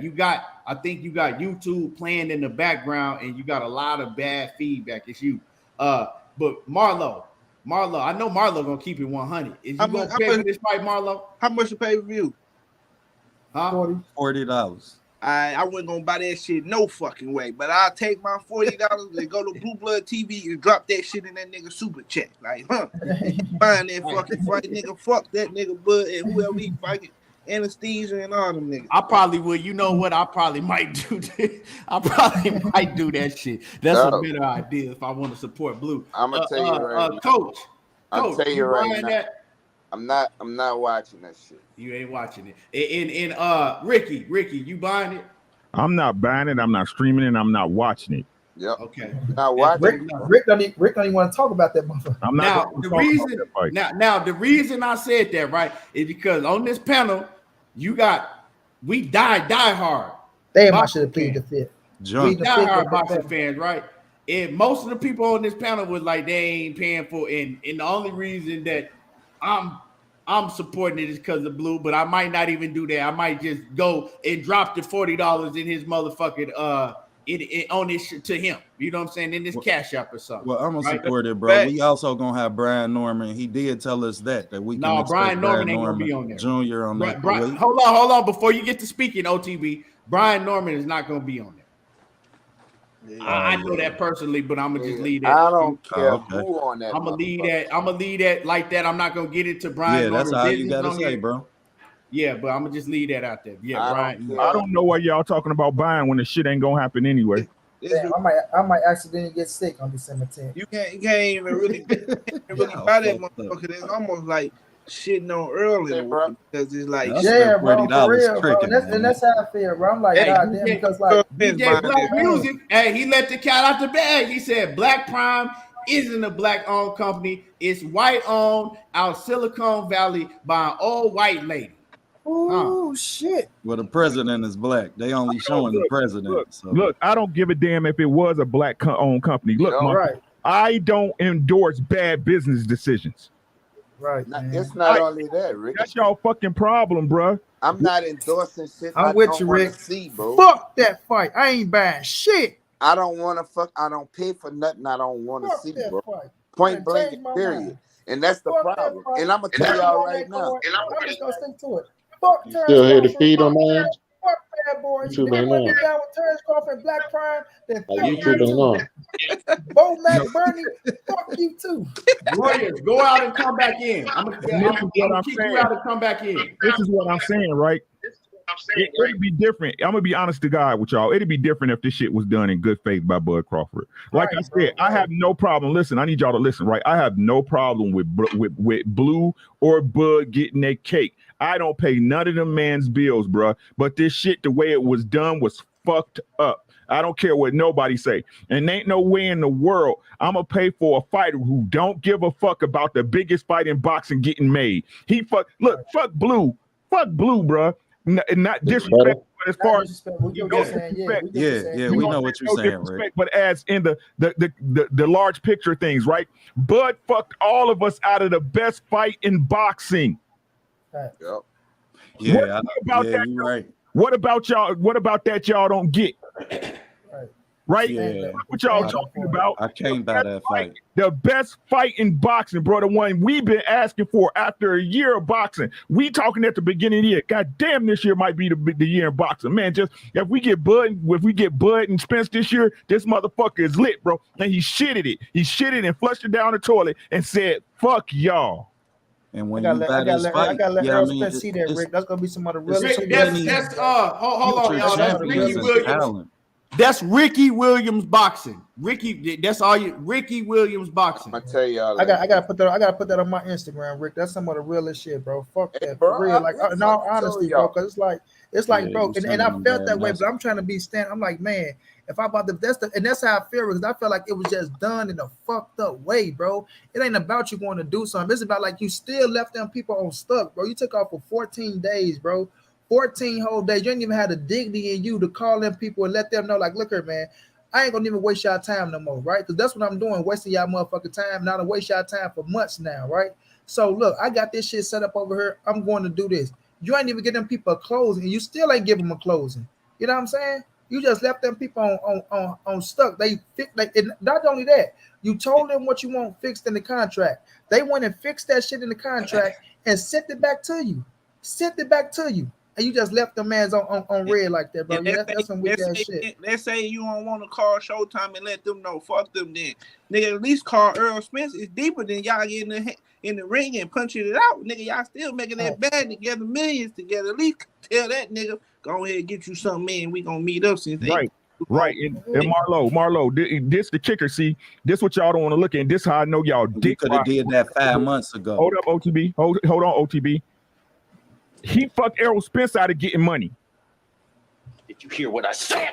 Y'all worried about Bud getting over and getting money, but y'all ain't worried about Errol and this money he left on the damn plate fucking with him.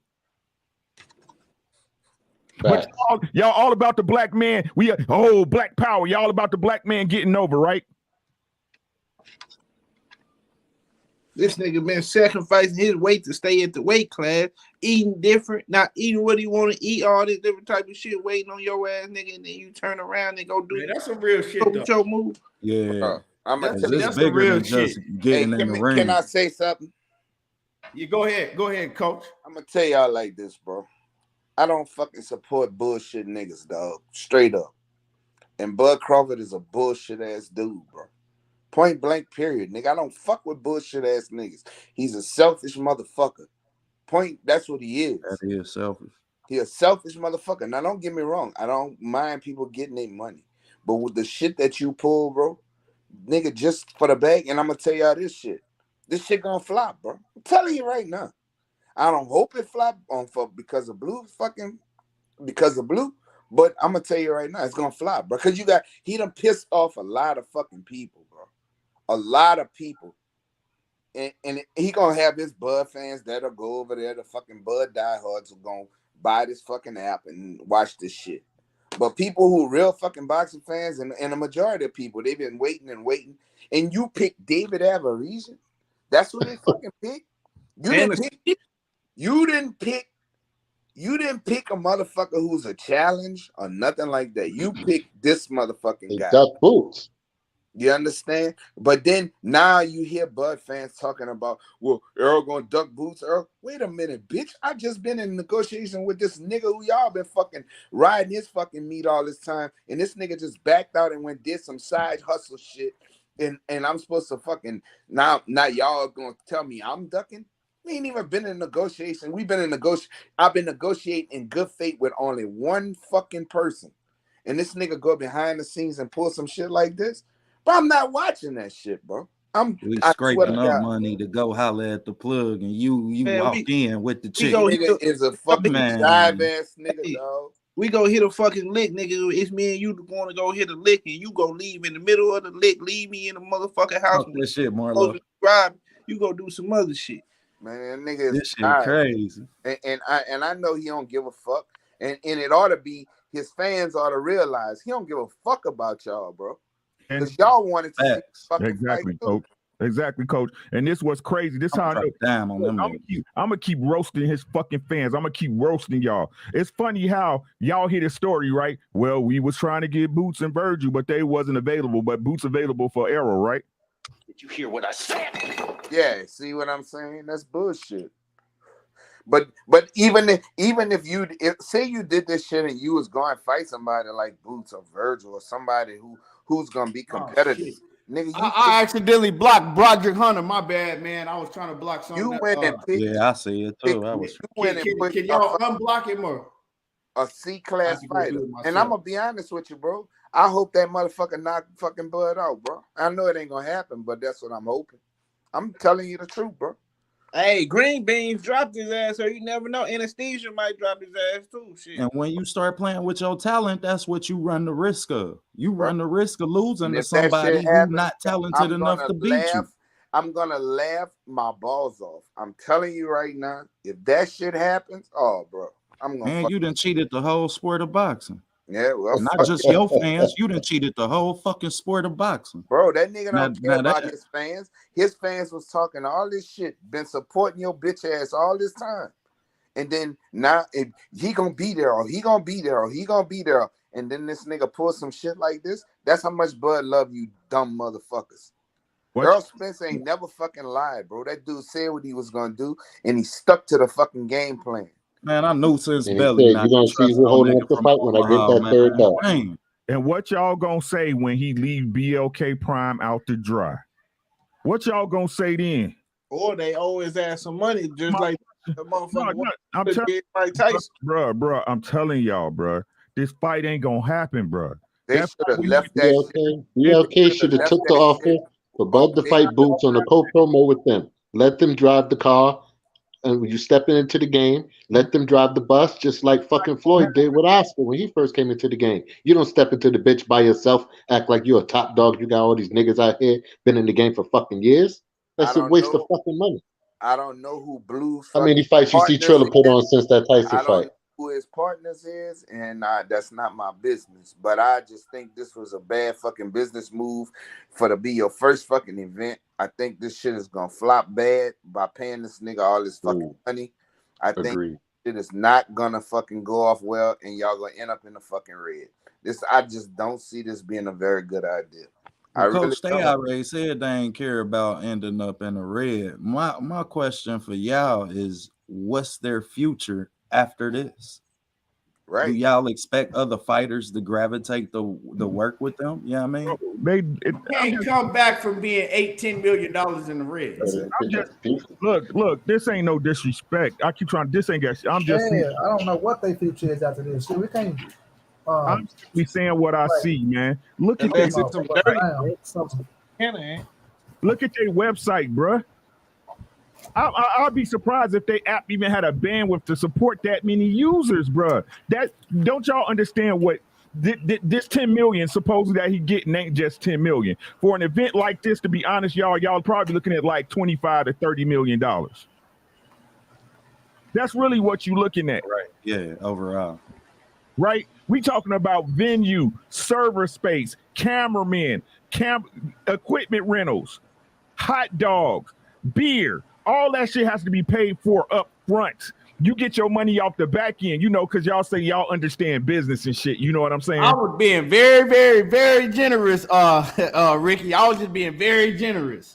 Right? Y'all talk about y'all understand business. You know what I'm saying? Everybody know numbers and shit, right? These events cost money. Everything costs money, all the way down to the motherfucker slanging peanuts or showing you where your seat's at. Them people get paid up front. Man, you got to fight. How about the $3 to $5 million in insurance? Just insurance alone. Just on the venue. Bro, I just don't see this being good idea, bro. When he You're right. I ain't thinking about the insurance that you have to put down the secure the venue. Yeah, hey, bro, all you gotta do is ask yourself, where's Triller? What happened to Triller? That's all you gotta do is ask yourself that. And then ask yourself, did Roy Jones and Mike Tyson never get paid all they bread? Bingo. What they pay for? Bro, I got a lot to say about that, but I ain't gonna talk about it. But yeah. And we can already see the breadcrumbs. He gonna be trying to sue BLK for his money and the money from the Errol Spence fight, because he gonna tell BLK Prime, y'all costed me the Errol Spence fight, so now I'm suing y'all for that money too. Every side, yes, bro. I'm telling y'all gonna see. That nigga didn't even sue Bob Burnham. That nigga didn't even go through with the Bob Burnham shit. Go try to sue BLK Prime. Well, that was my point. This gonna be a fucking mess, bro. Y'all watch and see. This is and I just don't think it was such a good. You should have stayed out of that shit.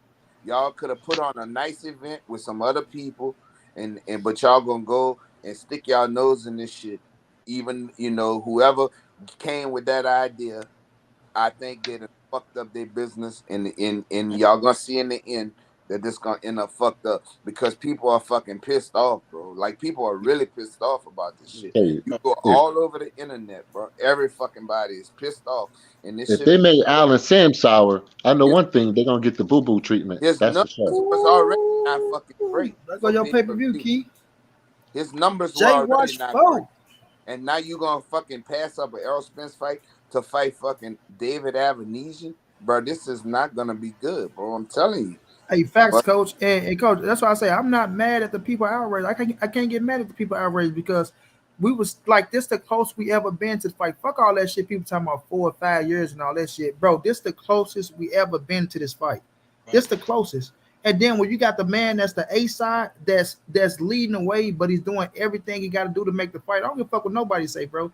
You don't sit up there and drag this shit out this long, not trying to make this fight happen. And you saying you want to fight. Your date was November 19th, but you even going past your own goddamn date to try to make this shit happen. And then you get blindsided. So you come out like, goddamn, nigga, if you go do that, I could have just fought November the 19th.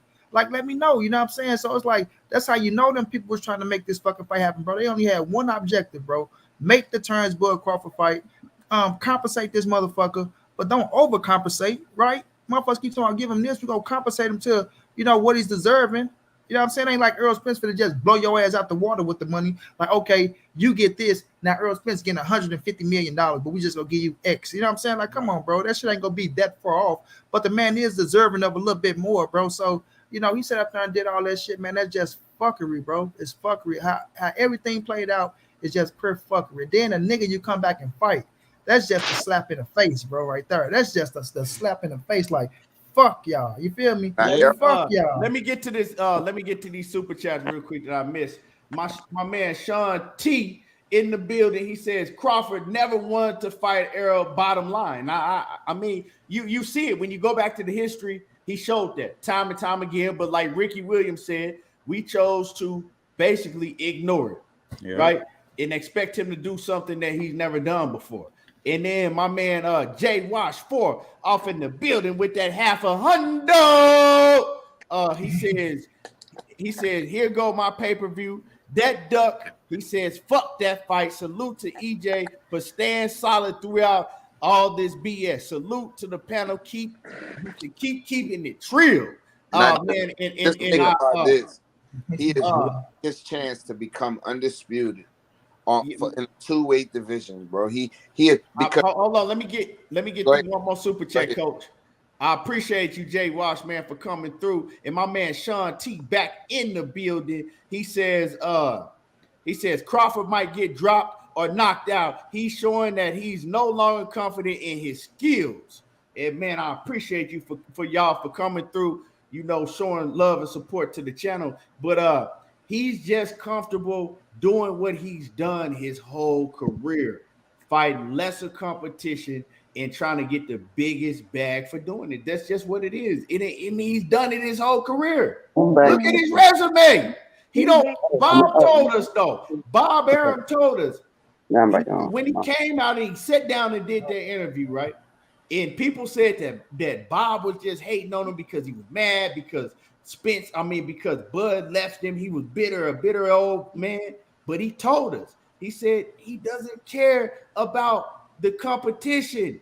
He's about the money. He cares about the money. So if I can make a big fight for him and tell him I'm gonna pay him a lot of money to go fight Josh Taylor, he won't fight Errol Spence. He'll fight Josh Taylor. Somebody got background. Somebody got some background. Whoever just came in. He said he that was me. Shouldn't be any background though. Yeah, no, you good. He said he won't fight. This is Bob Arum's words. He won't fight Errol Spence. He'll fight Josh Taylor.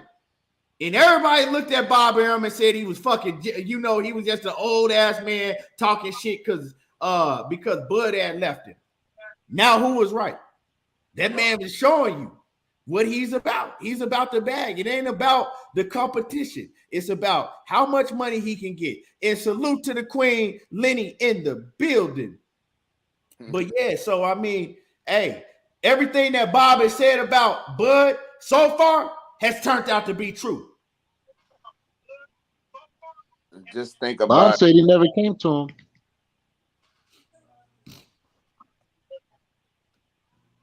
I mean, Bob said he never came to him asking him to fight Bud. He said he wanted to fight Bud. He never came to him with that offer. Saying, and I think Bud agreed to that. And Bud agreed that he never pushed.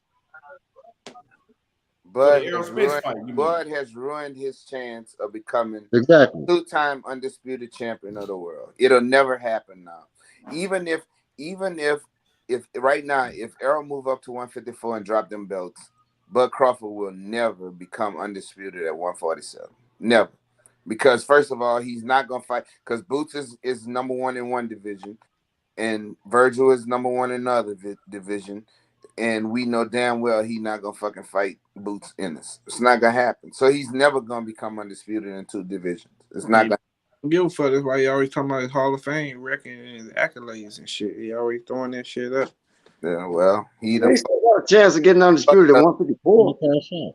As far as that goes, that'll never happen. So he might as well get that shit. But I think he'll retire before that happens. Because I think he's only got maybe 3 fights in him. Yeah, cash out Crawford. If you weren't willing to fight the best at 147, then I'm not betting on you fighting the best at 154. No, he's not going to 154. Well, and let me read the Queen super chat. Not going to 154. Let me read this super chat. Ain't no doubt about that. Hold on, y'all. Let me get to this super chat. The Queen Lenny is in the building. Miss Glove of Boxing and More. Salute. Hey, hubby. She says, hey, Key. Hey, she says, hey, Key, and my baby Money, and of course, Ricky. What's up, my guy? My little brother OTB just showing a little support. Hit the like button, peeps. Yeah, y'all hit the like button. Y'all heard the Queen. Hit the like button. It don't cost nothing for y'all to hit the like button. And we ready for the show to come back. The Glover, Boxing and More. We're coaching the Queen. Missing y'all, boy. I'm out of town right now. Yeah, hey, Queen. Hey, Queen. I see you, love. How you doing, Queen? But I'm with Coach 120. That nigga ain't going nowhere near 154. Nah. Put the money out there. Nah. Coach, that nigga want to go to 54 for the Brazilian because it was an opportunity. Once Castano whooped his ass and took that scrap, they ain't say nothing about 54 after that. Man, they going to 54. what's his name? What was his name? The Brazilian. What's that Brazilian name that could stand up for the title? Name? God damn, I forgot his name. Yep. Big clumsy motherfucker.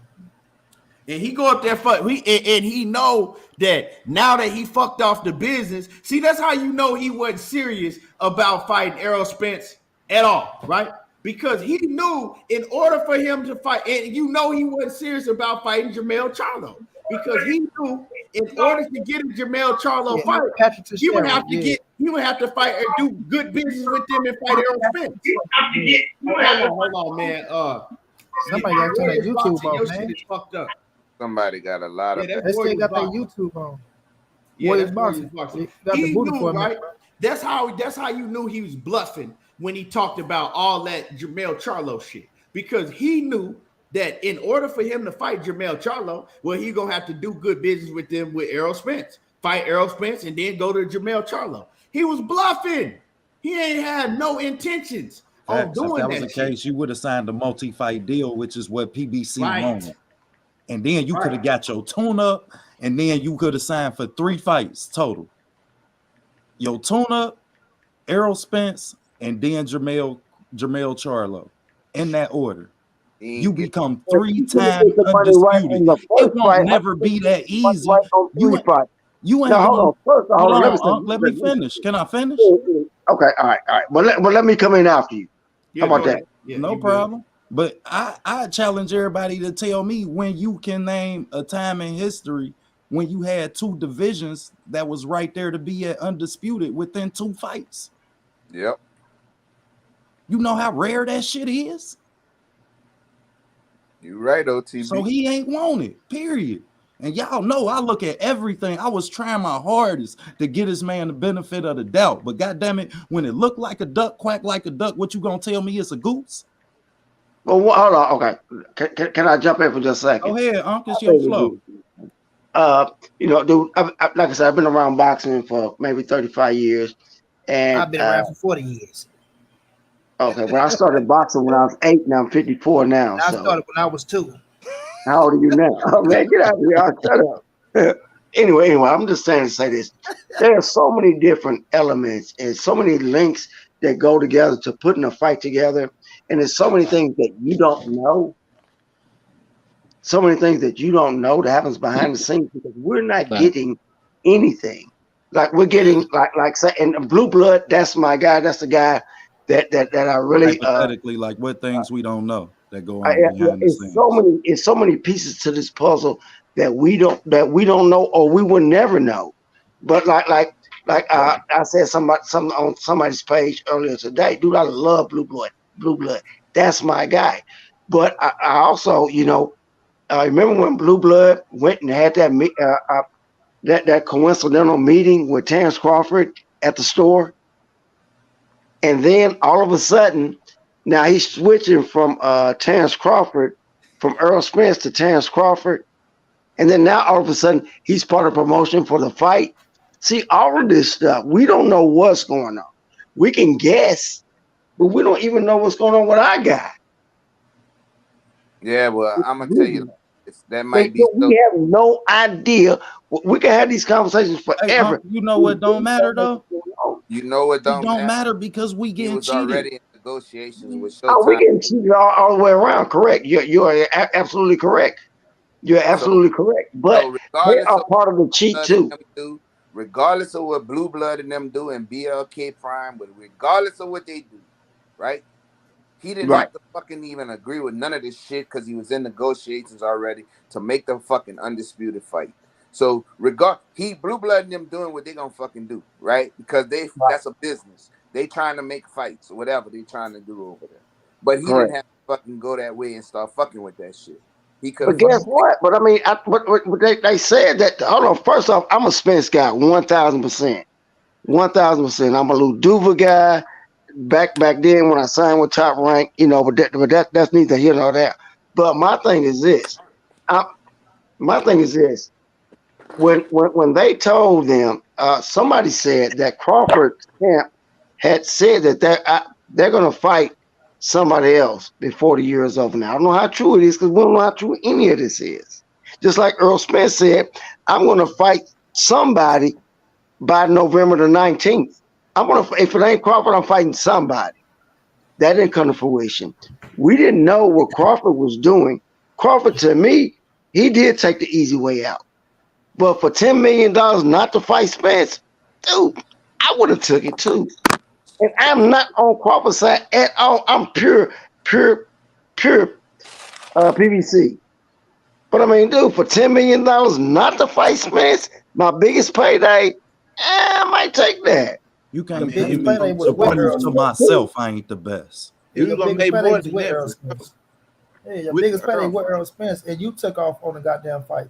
Ain't like they kick you to the curb and wasn't negotiating with you no more. The thing is how it was done. You took off on the people with no contact in 14 days after they did something that you We asked don't them know to do. that. We do What you not mean know we don't know that. that? That's like It's Errol already saying put because we out got there, kids man. together, then I You gotta talking be about? You with you. talking about? Hold on, wait a minute. You Fuck want to say that. we don't know that? We don't know that, but it's put out there already. It's Well, already who out there. The told? man Okay, took who off. told The us man that? took off. The man took off for Who told you 14 that? days. Hold on, man. Hold on, bro. I'm on The your man side. took I'm off. on your side. Nah, it don't Steven sound like it. said Listen, it, bro. the man I took know, off but for 14 I gotta days, bro. be honest. All right, you speaking your truth. I'm gonna speak mine. But the man took All right, off for well, 14 days, right, with no type of contact with these people. And then the next thing they heard from him, this motherfucker signed allegedly $10 million deal to fight a way that's lesser nothing. opponent than the motherfucker that he's been fighting, right? But he's supposed to get 10 million. You understand? And you still haven't got no closure with the man. They haven't said shit to them. You know what I'm saying? Not like they want no type of talk now, but that's some of the suckerish shit in the world. You just gonna make more money fighting Errol Spence. So yeah, we keep saying, oh yeah, he got 10 million to fight this man. Of course, yeah. 10 million to go to whoop somebody ass easy. I get it, of course, right? But it's just Right. the way he took off and did the shit. It ain't about you taking the 10 million to fight the man. It's about how you did it. You left them people hanging when you were still negotiating. It ain't like shit was closed down or nothing like that. You was But how still do we know that negotiating. money? Bro, First off, by the come way, on. We I know want to say, that I because want he to say signed this. the deal I in want to say this. 2018 for Money money Brown. up front. First Yeah. off, I want to say this. Money Brown. Much respect to you, man. Much love. I watch your channel every day. So I want to throw that Appreciate you. out there. By the way, Appreciate you. Appreciate you. yeah, I Yeah, love, man, dude. I love this let time. me Watching say this, this right? man. Let me say this. It all comes down to the bottom line is he is exactly what he said in that footage that I played for y'all. What he said about Errol Spence, he don't believe Errol Spence is confident in his abilities. He's not confident in his abilities to beat Errol Spence. And I'm going to tell y'all why, right? Period. You go out and beat Errol Spence, you become undisputed. You There do you good go. business, right? You not only become undisputed, you The just Cash money cow. not right, hold right on, let now me for finish. either one of them. Let me You the say this. cash cow. Let me say this real quick. Let me WBO finish. Let me say mandatory this, right? super champion, y'all. You not only go out and beat Errol Listen to Spence, him. you do good business with PBC. Now you're in good faith with PBC, where they have all of the fighters at 147 for you to fight. Well, you know, I mean, Jaron Boots Ennis right there. Or if you want to move to 154 like you pretend you do, they got all of the fighters at 154, right? If you want to stay at 147, you got all of the belts. You undisputed. Now you're in the driver's seat, right? In a rematch with Errol Spence if he wants to stay and fight you. And you're the A side over anybody. You're gonna go make way, way more money than whatever the fuck you making with BLK Prime, right? But that's if you believe in your abilities. That's if you bet on yourself. He You wasn't don't. willing. You know he gonna lose. Hold on. He wasn't willing to bet on himself because he didn't believe in his abilities to beat Errol Spence Jr. Period. Okay, That's well, what it how is. about That's this? what it all comes down to. How about Period. this? How about him? That's the If the mandate. BBC, That's the why mandate. would That the rematch in the BBC contract. just match him into Keith Thurman to build him up, and then because that will build up his status, his pay-per-view numbers, all that, and Yeah, then put that him 5 in, months in ago, with bro. Earl Spence. We ain't got Wouldn't that time make for all that. sense? That's over with. We ain't got that much time for that We fight were no saying more. that 5 That's months out the ago. door. Go back in the Yeah. archives and look. We done Yeah, had Bob whole Earn shows didn't about want that. to pay no money. Bob Earn didn't want to come up out no money to work with Well, Keith Thurman. Keith Thurman Keith Thurman was asking for too much anyway. Keith put it off out there, and all he said was counter it. That's it. Of course, if you Right. just come off a pay-per-view, you get 10 million with Pacquiao. Of course, hey, I just got 10 million. Give me 10. No, he said Exactly. count. And then Exactly. And I You're right also about said that. is You're that right. he You're needed a right then about tune-up. that. he said I didn't even ask for 10. No, this before he said he needed tune-up. He said I didn't even ask for 10. He just said I just didn't want to get fucked over. Right? Yeah, you're So exactly he right was about telling that. them, Yeah, you're right about that. yeah, make I him an remember that. offer. And he He done saw jumped what in they that did with motherfucker. Danny. So it's like, But I man, mean, they that's ain't just the want no bottom smoke. line. You not showing that you are confident in your abilities. Everything he said about Errol Spence is what he feels about himself inside. That shit came out. You know what I'm saying? That's just the facts. Because him doing this move, yeah, he gonna make some little fast money, but he gonna fuck himself in the long run because he would have made a way more money, especially if You think so? Let me ask you one question, if brother. you beat Errol Spence, you know you that dude. You the Yeah, number one guy you in boxing. That's if you beat him, but you got But 10 he wasn't million confident he could guaranteed. beat him. That's He what I'm feels that saying, Lil Rock. That 10 He wasn't million confident he could guaranteed. beat him. But first off, that 10 million guaranteed, I ain't biting on that. Odds was worth his eyes. Is his eyes Not worth the confident. difference If you between look the at two the dollars? whole landscape, the bottom line comes down to he was not confident that he could beat Errol Spence. It's a chance he was taking, and he wasn't willing to take that chance. Win or I just lose, he don't was going to believe come it. out damaged. Dude, I fought. Dude, I just don't believe that. I just don't believe. Win or Again, lose, he he's might not getting be fucked scared up. of him. Maybe he's scared of losing at zero, but I don't think he was scared of him. Maybe he's just scared of losing at That's zero. what it's all about. It's That's what all obvious these now. boxers are afraid of when they put on that high pedestal. You got to understand, he got a lot of shit on his back. He got all of Omaha on his back. He's that dude in Omaha, right? He got the zero, and then he got all the boxing calling him number one pound for pound, like he cannot be touched. He going, and then he been talking shit about him and his whole team been talking shit about Errol Spence for years, saying that he ain't this, he basic, he straight up and down, he ain't that, he ain't shit. Errol Spence is afraid of him. Errol Spence been ducking him for years, and then he go out and get beat by Errol Spence. And he loses all. Dude. They see his And he get track record. exposed of being the number one pound for pound fighter in the world. I've been around fighters all my Everybody that life. fights Earl Last gets week I've I been something around ain't taken fighters even out all of my him. believe it life. I neither. don't believe. Maybe Everybody that somebody's fights Earl not gets something confident. taken I out of believe him. fighters He's are scared. confident in their own abilities. You got two undefeated fighters who never lost. They're really great in the amateurs. I mean, and they're just not going to So lose. why is one more willing than the other? Bud never went to the That's the Olympics. He didn't question. So qualify. why is Earl one did. more willing than the other? No, they need it.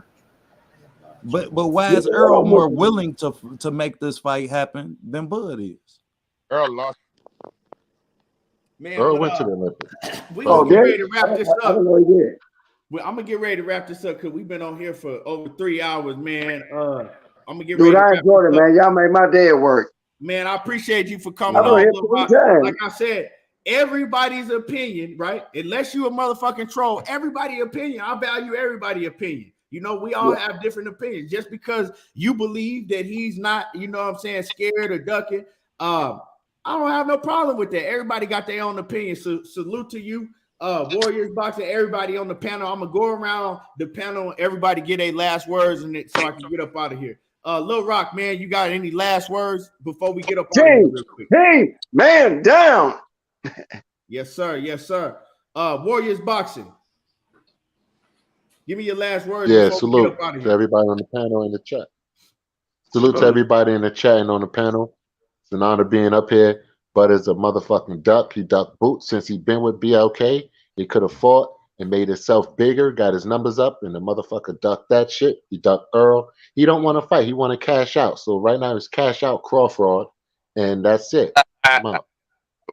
Yes, sir. Yes, sir. And my man Marlo, if you still in the building. Yeah, I'm still in this motherfucker. Okay, yeah, Marlo, man, let them know. Let them know what you got going on, where they can find you, man. You coming with that heat, Marlo. Man, y'all come to the Real Marlo TV, man. I'm finna light Bud ass on fire till I feel like stopping. That nigga is a fucking duck. How can I find it? Huh? How can I find it? Type in the Real Marlo TV on YouTube. Okay, Real Marlo TV. I got you. You finna go on? No, not right now. Okay. Not right now. Marlo But you been know, I coming got with some that shit. fire. I dropped probably a few videos today. Been dropping. Check them motherfuckers out. But I'm on Bud ass till I feel like stopping. That nigga is a fucking duck, bro. And I'm not stopping. And I'm not supporting that weak ass fight. Fuck that nigga and anesthesia.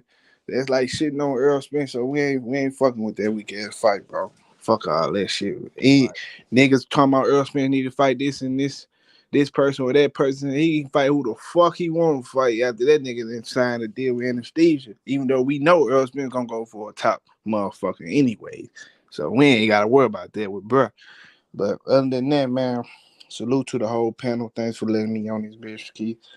Salute to my nigga Money Brown TV and everybody else on the panel. Salute to the chat. And we going to get up with y'all later. Yes, sir. Yes, sir. Coach, man, let me get your last word. Let them know where to find you at, Coach.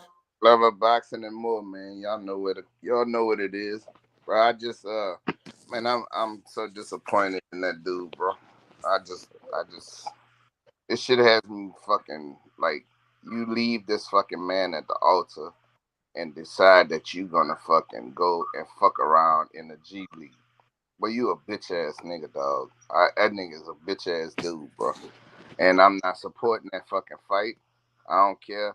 I don't care who the promoter is. Blue, who, I don't give a fuck. And I love Blue. Blue my nigga. But I can't do it, bro. I don't pay for shit I don't want to see. It's just like me going to fucking store and I want to buy some fucking steak and these niggas try to give me chicken. I want fucking steak. That's what I want. So fuck that. Fuck that dude. I never fucking watch another fight of Bud Crawford. I mean that shit from the bottom of my motherfucking heart, bro. So that's it. That's all I got on it, dog. Yeah, and I appreciate you, Coach. OTB, give them your last word. Let them know what you got going on. Salute to all my brothers, man. The whole panel, everybody who stepped up, everybody in that chat. Smash my big brother like. Gotta say that, man. It was a hell of a show. Get to OTB boxing school, man. We about to we like 20 away from 1,000 now. So we'll be monetized this week, man. Thank everybody who already is a student at the school. But we gonna have Jose Zapata, Regis Prograis, and I'm gonna drop Zerto Ramirez and Dimitri Bivol both in the morning while we push for this 1,000. And I appreciate all my brothers, man, because as I get to 1,000, y'all know, man, just almost 7 months ago today, I was on my phone getting roasted by my big bros, man. So I ain't gonna never not tell them. So I appreciate, man, the journey. I appreciate y'all bringing me in, and we gonna keep it solid long as we here. As far as Bud go, man, can't have you at the top of my pound for pound list. I definitely got to reassess how I assess talent. You understand? If you don't know, I look at science, the science of boxing. I love that shit. I love the film. So I definitely can't have you at the top of that list, man. You only as good as who you beat. We knew who you beat. And once you show me that you unwilling to fight the best, then you know what I mean, I don't even know if you make it on that list now. So we will have a revised pound for pound list up, man. And it's just a sad day for boxing, man. We got to try and sell this sport. You understand? We the ones who got to try and convince people to love this shit like we do. And when we don't get the best fights to sell the sport accordingly, then you got us selling, goddammit, we use car salesmen. Like, man, come on, man. That's real. On that, I'm out.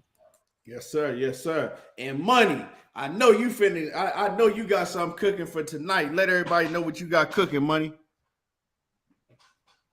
Oh, man, you already know we gonna drop these videos. What's today, Monday?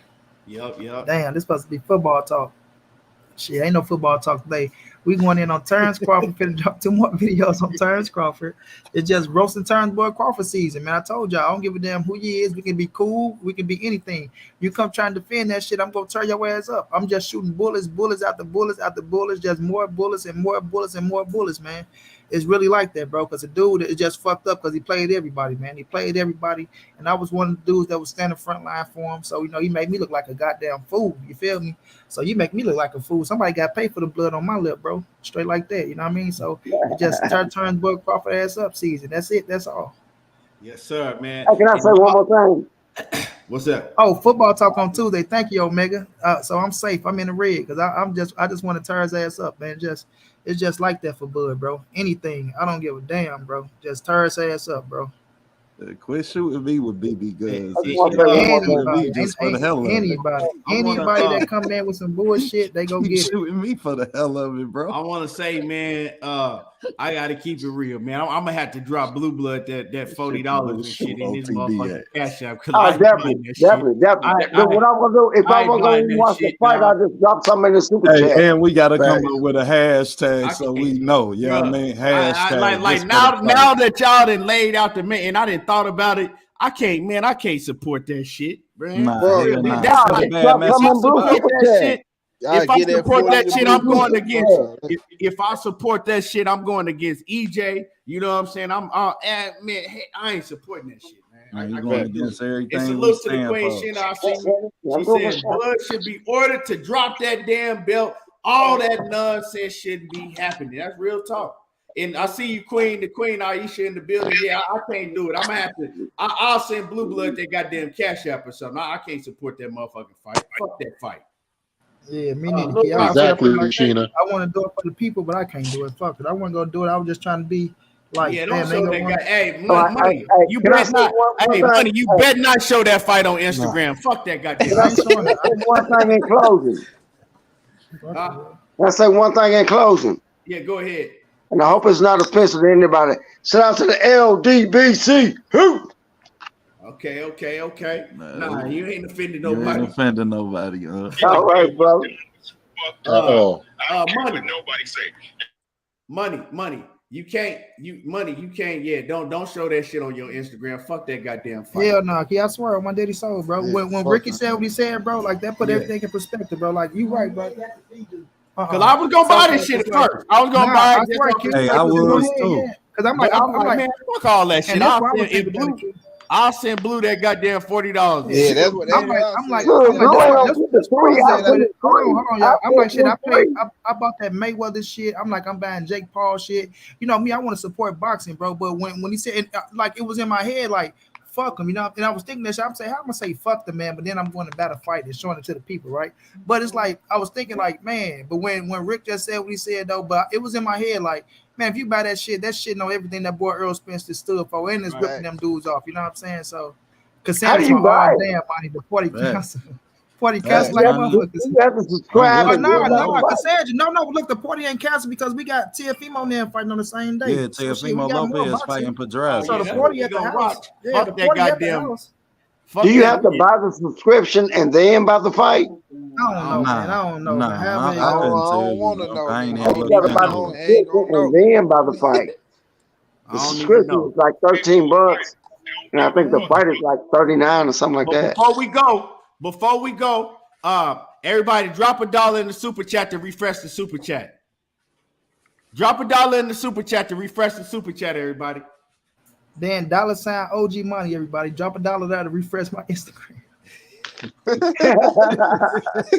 gotta help me refresh my cash was out real. real fast. Man, My cash just out was on 23 stuck y'all. mode. Just sub so I can get to a band, man. Hey, I'm Just- gone. let I'm me get a gone, dub man. of And y'all. salute to everybody that came through. I appreciate everybody that come through. Everybody that dropped the super chat. Everybody that commented. You know, everybody that hit the like button. So I appreciate all y'all. And y'all already know what it is. There you go, talking that boxing again. And I'm gone, y'all. Peace. One.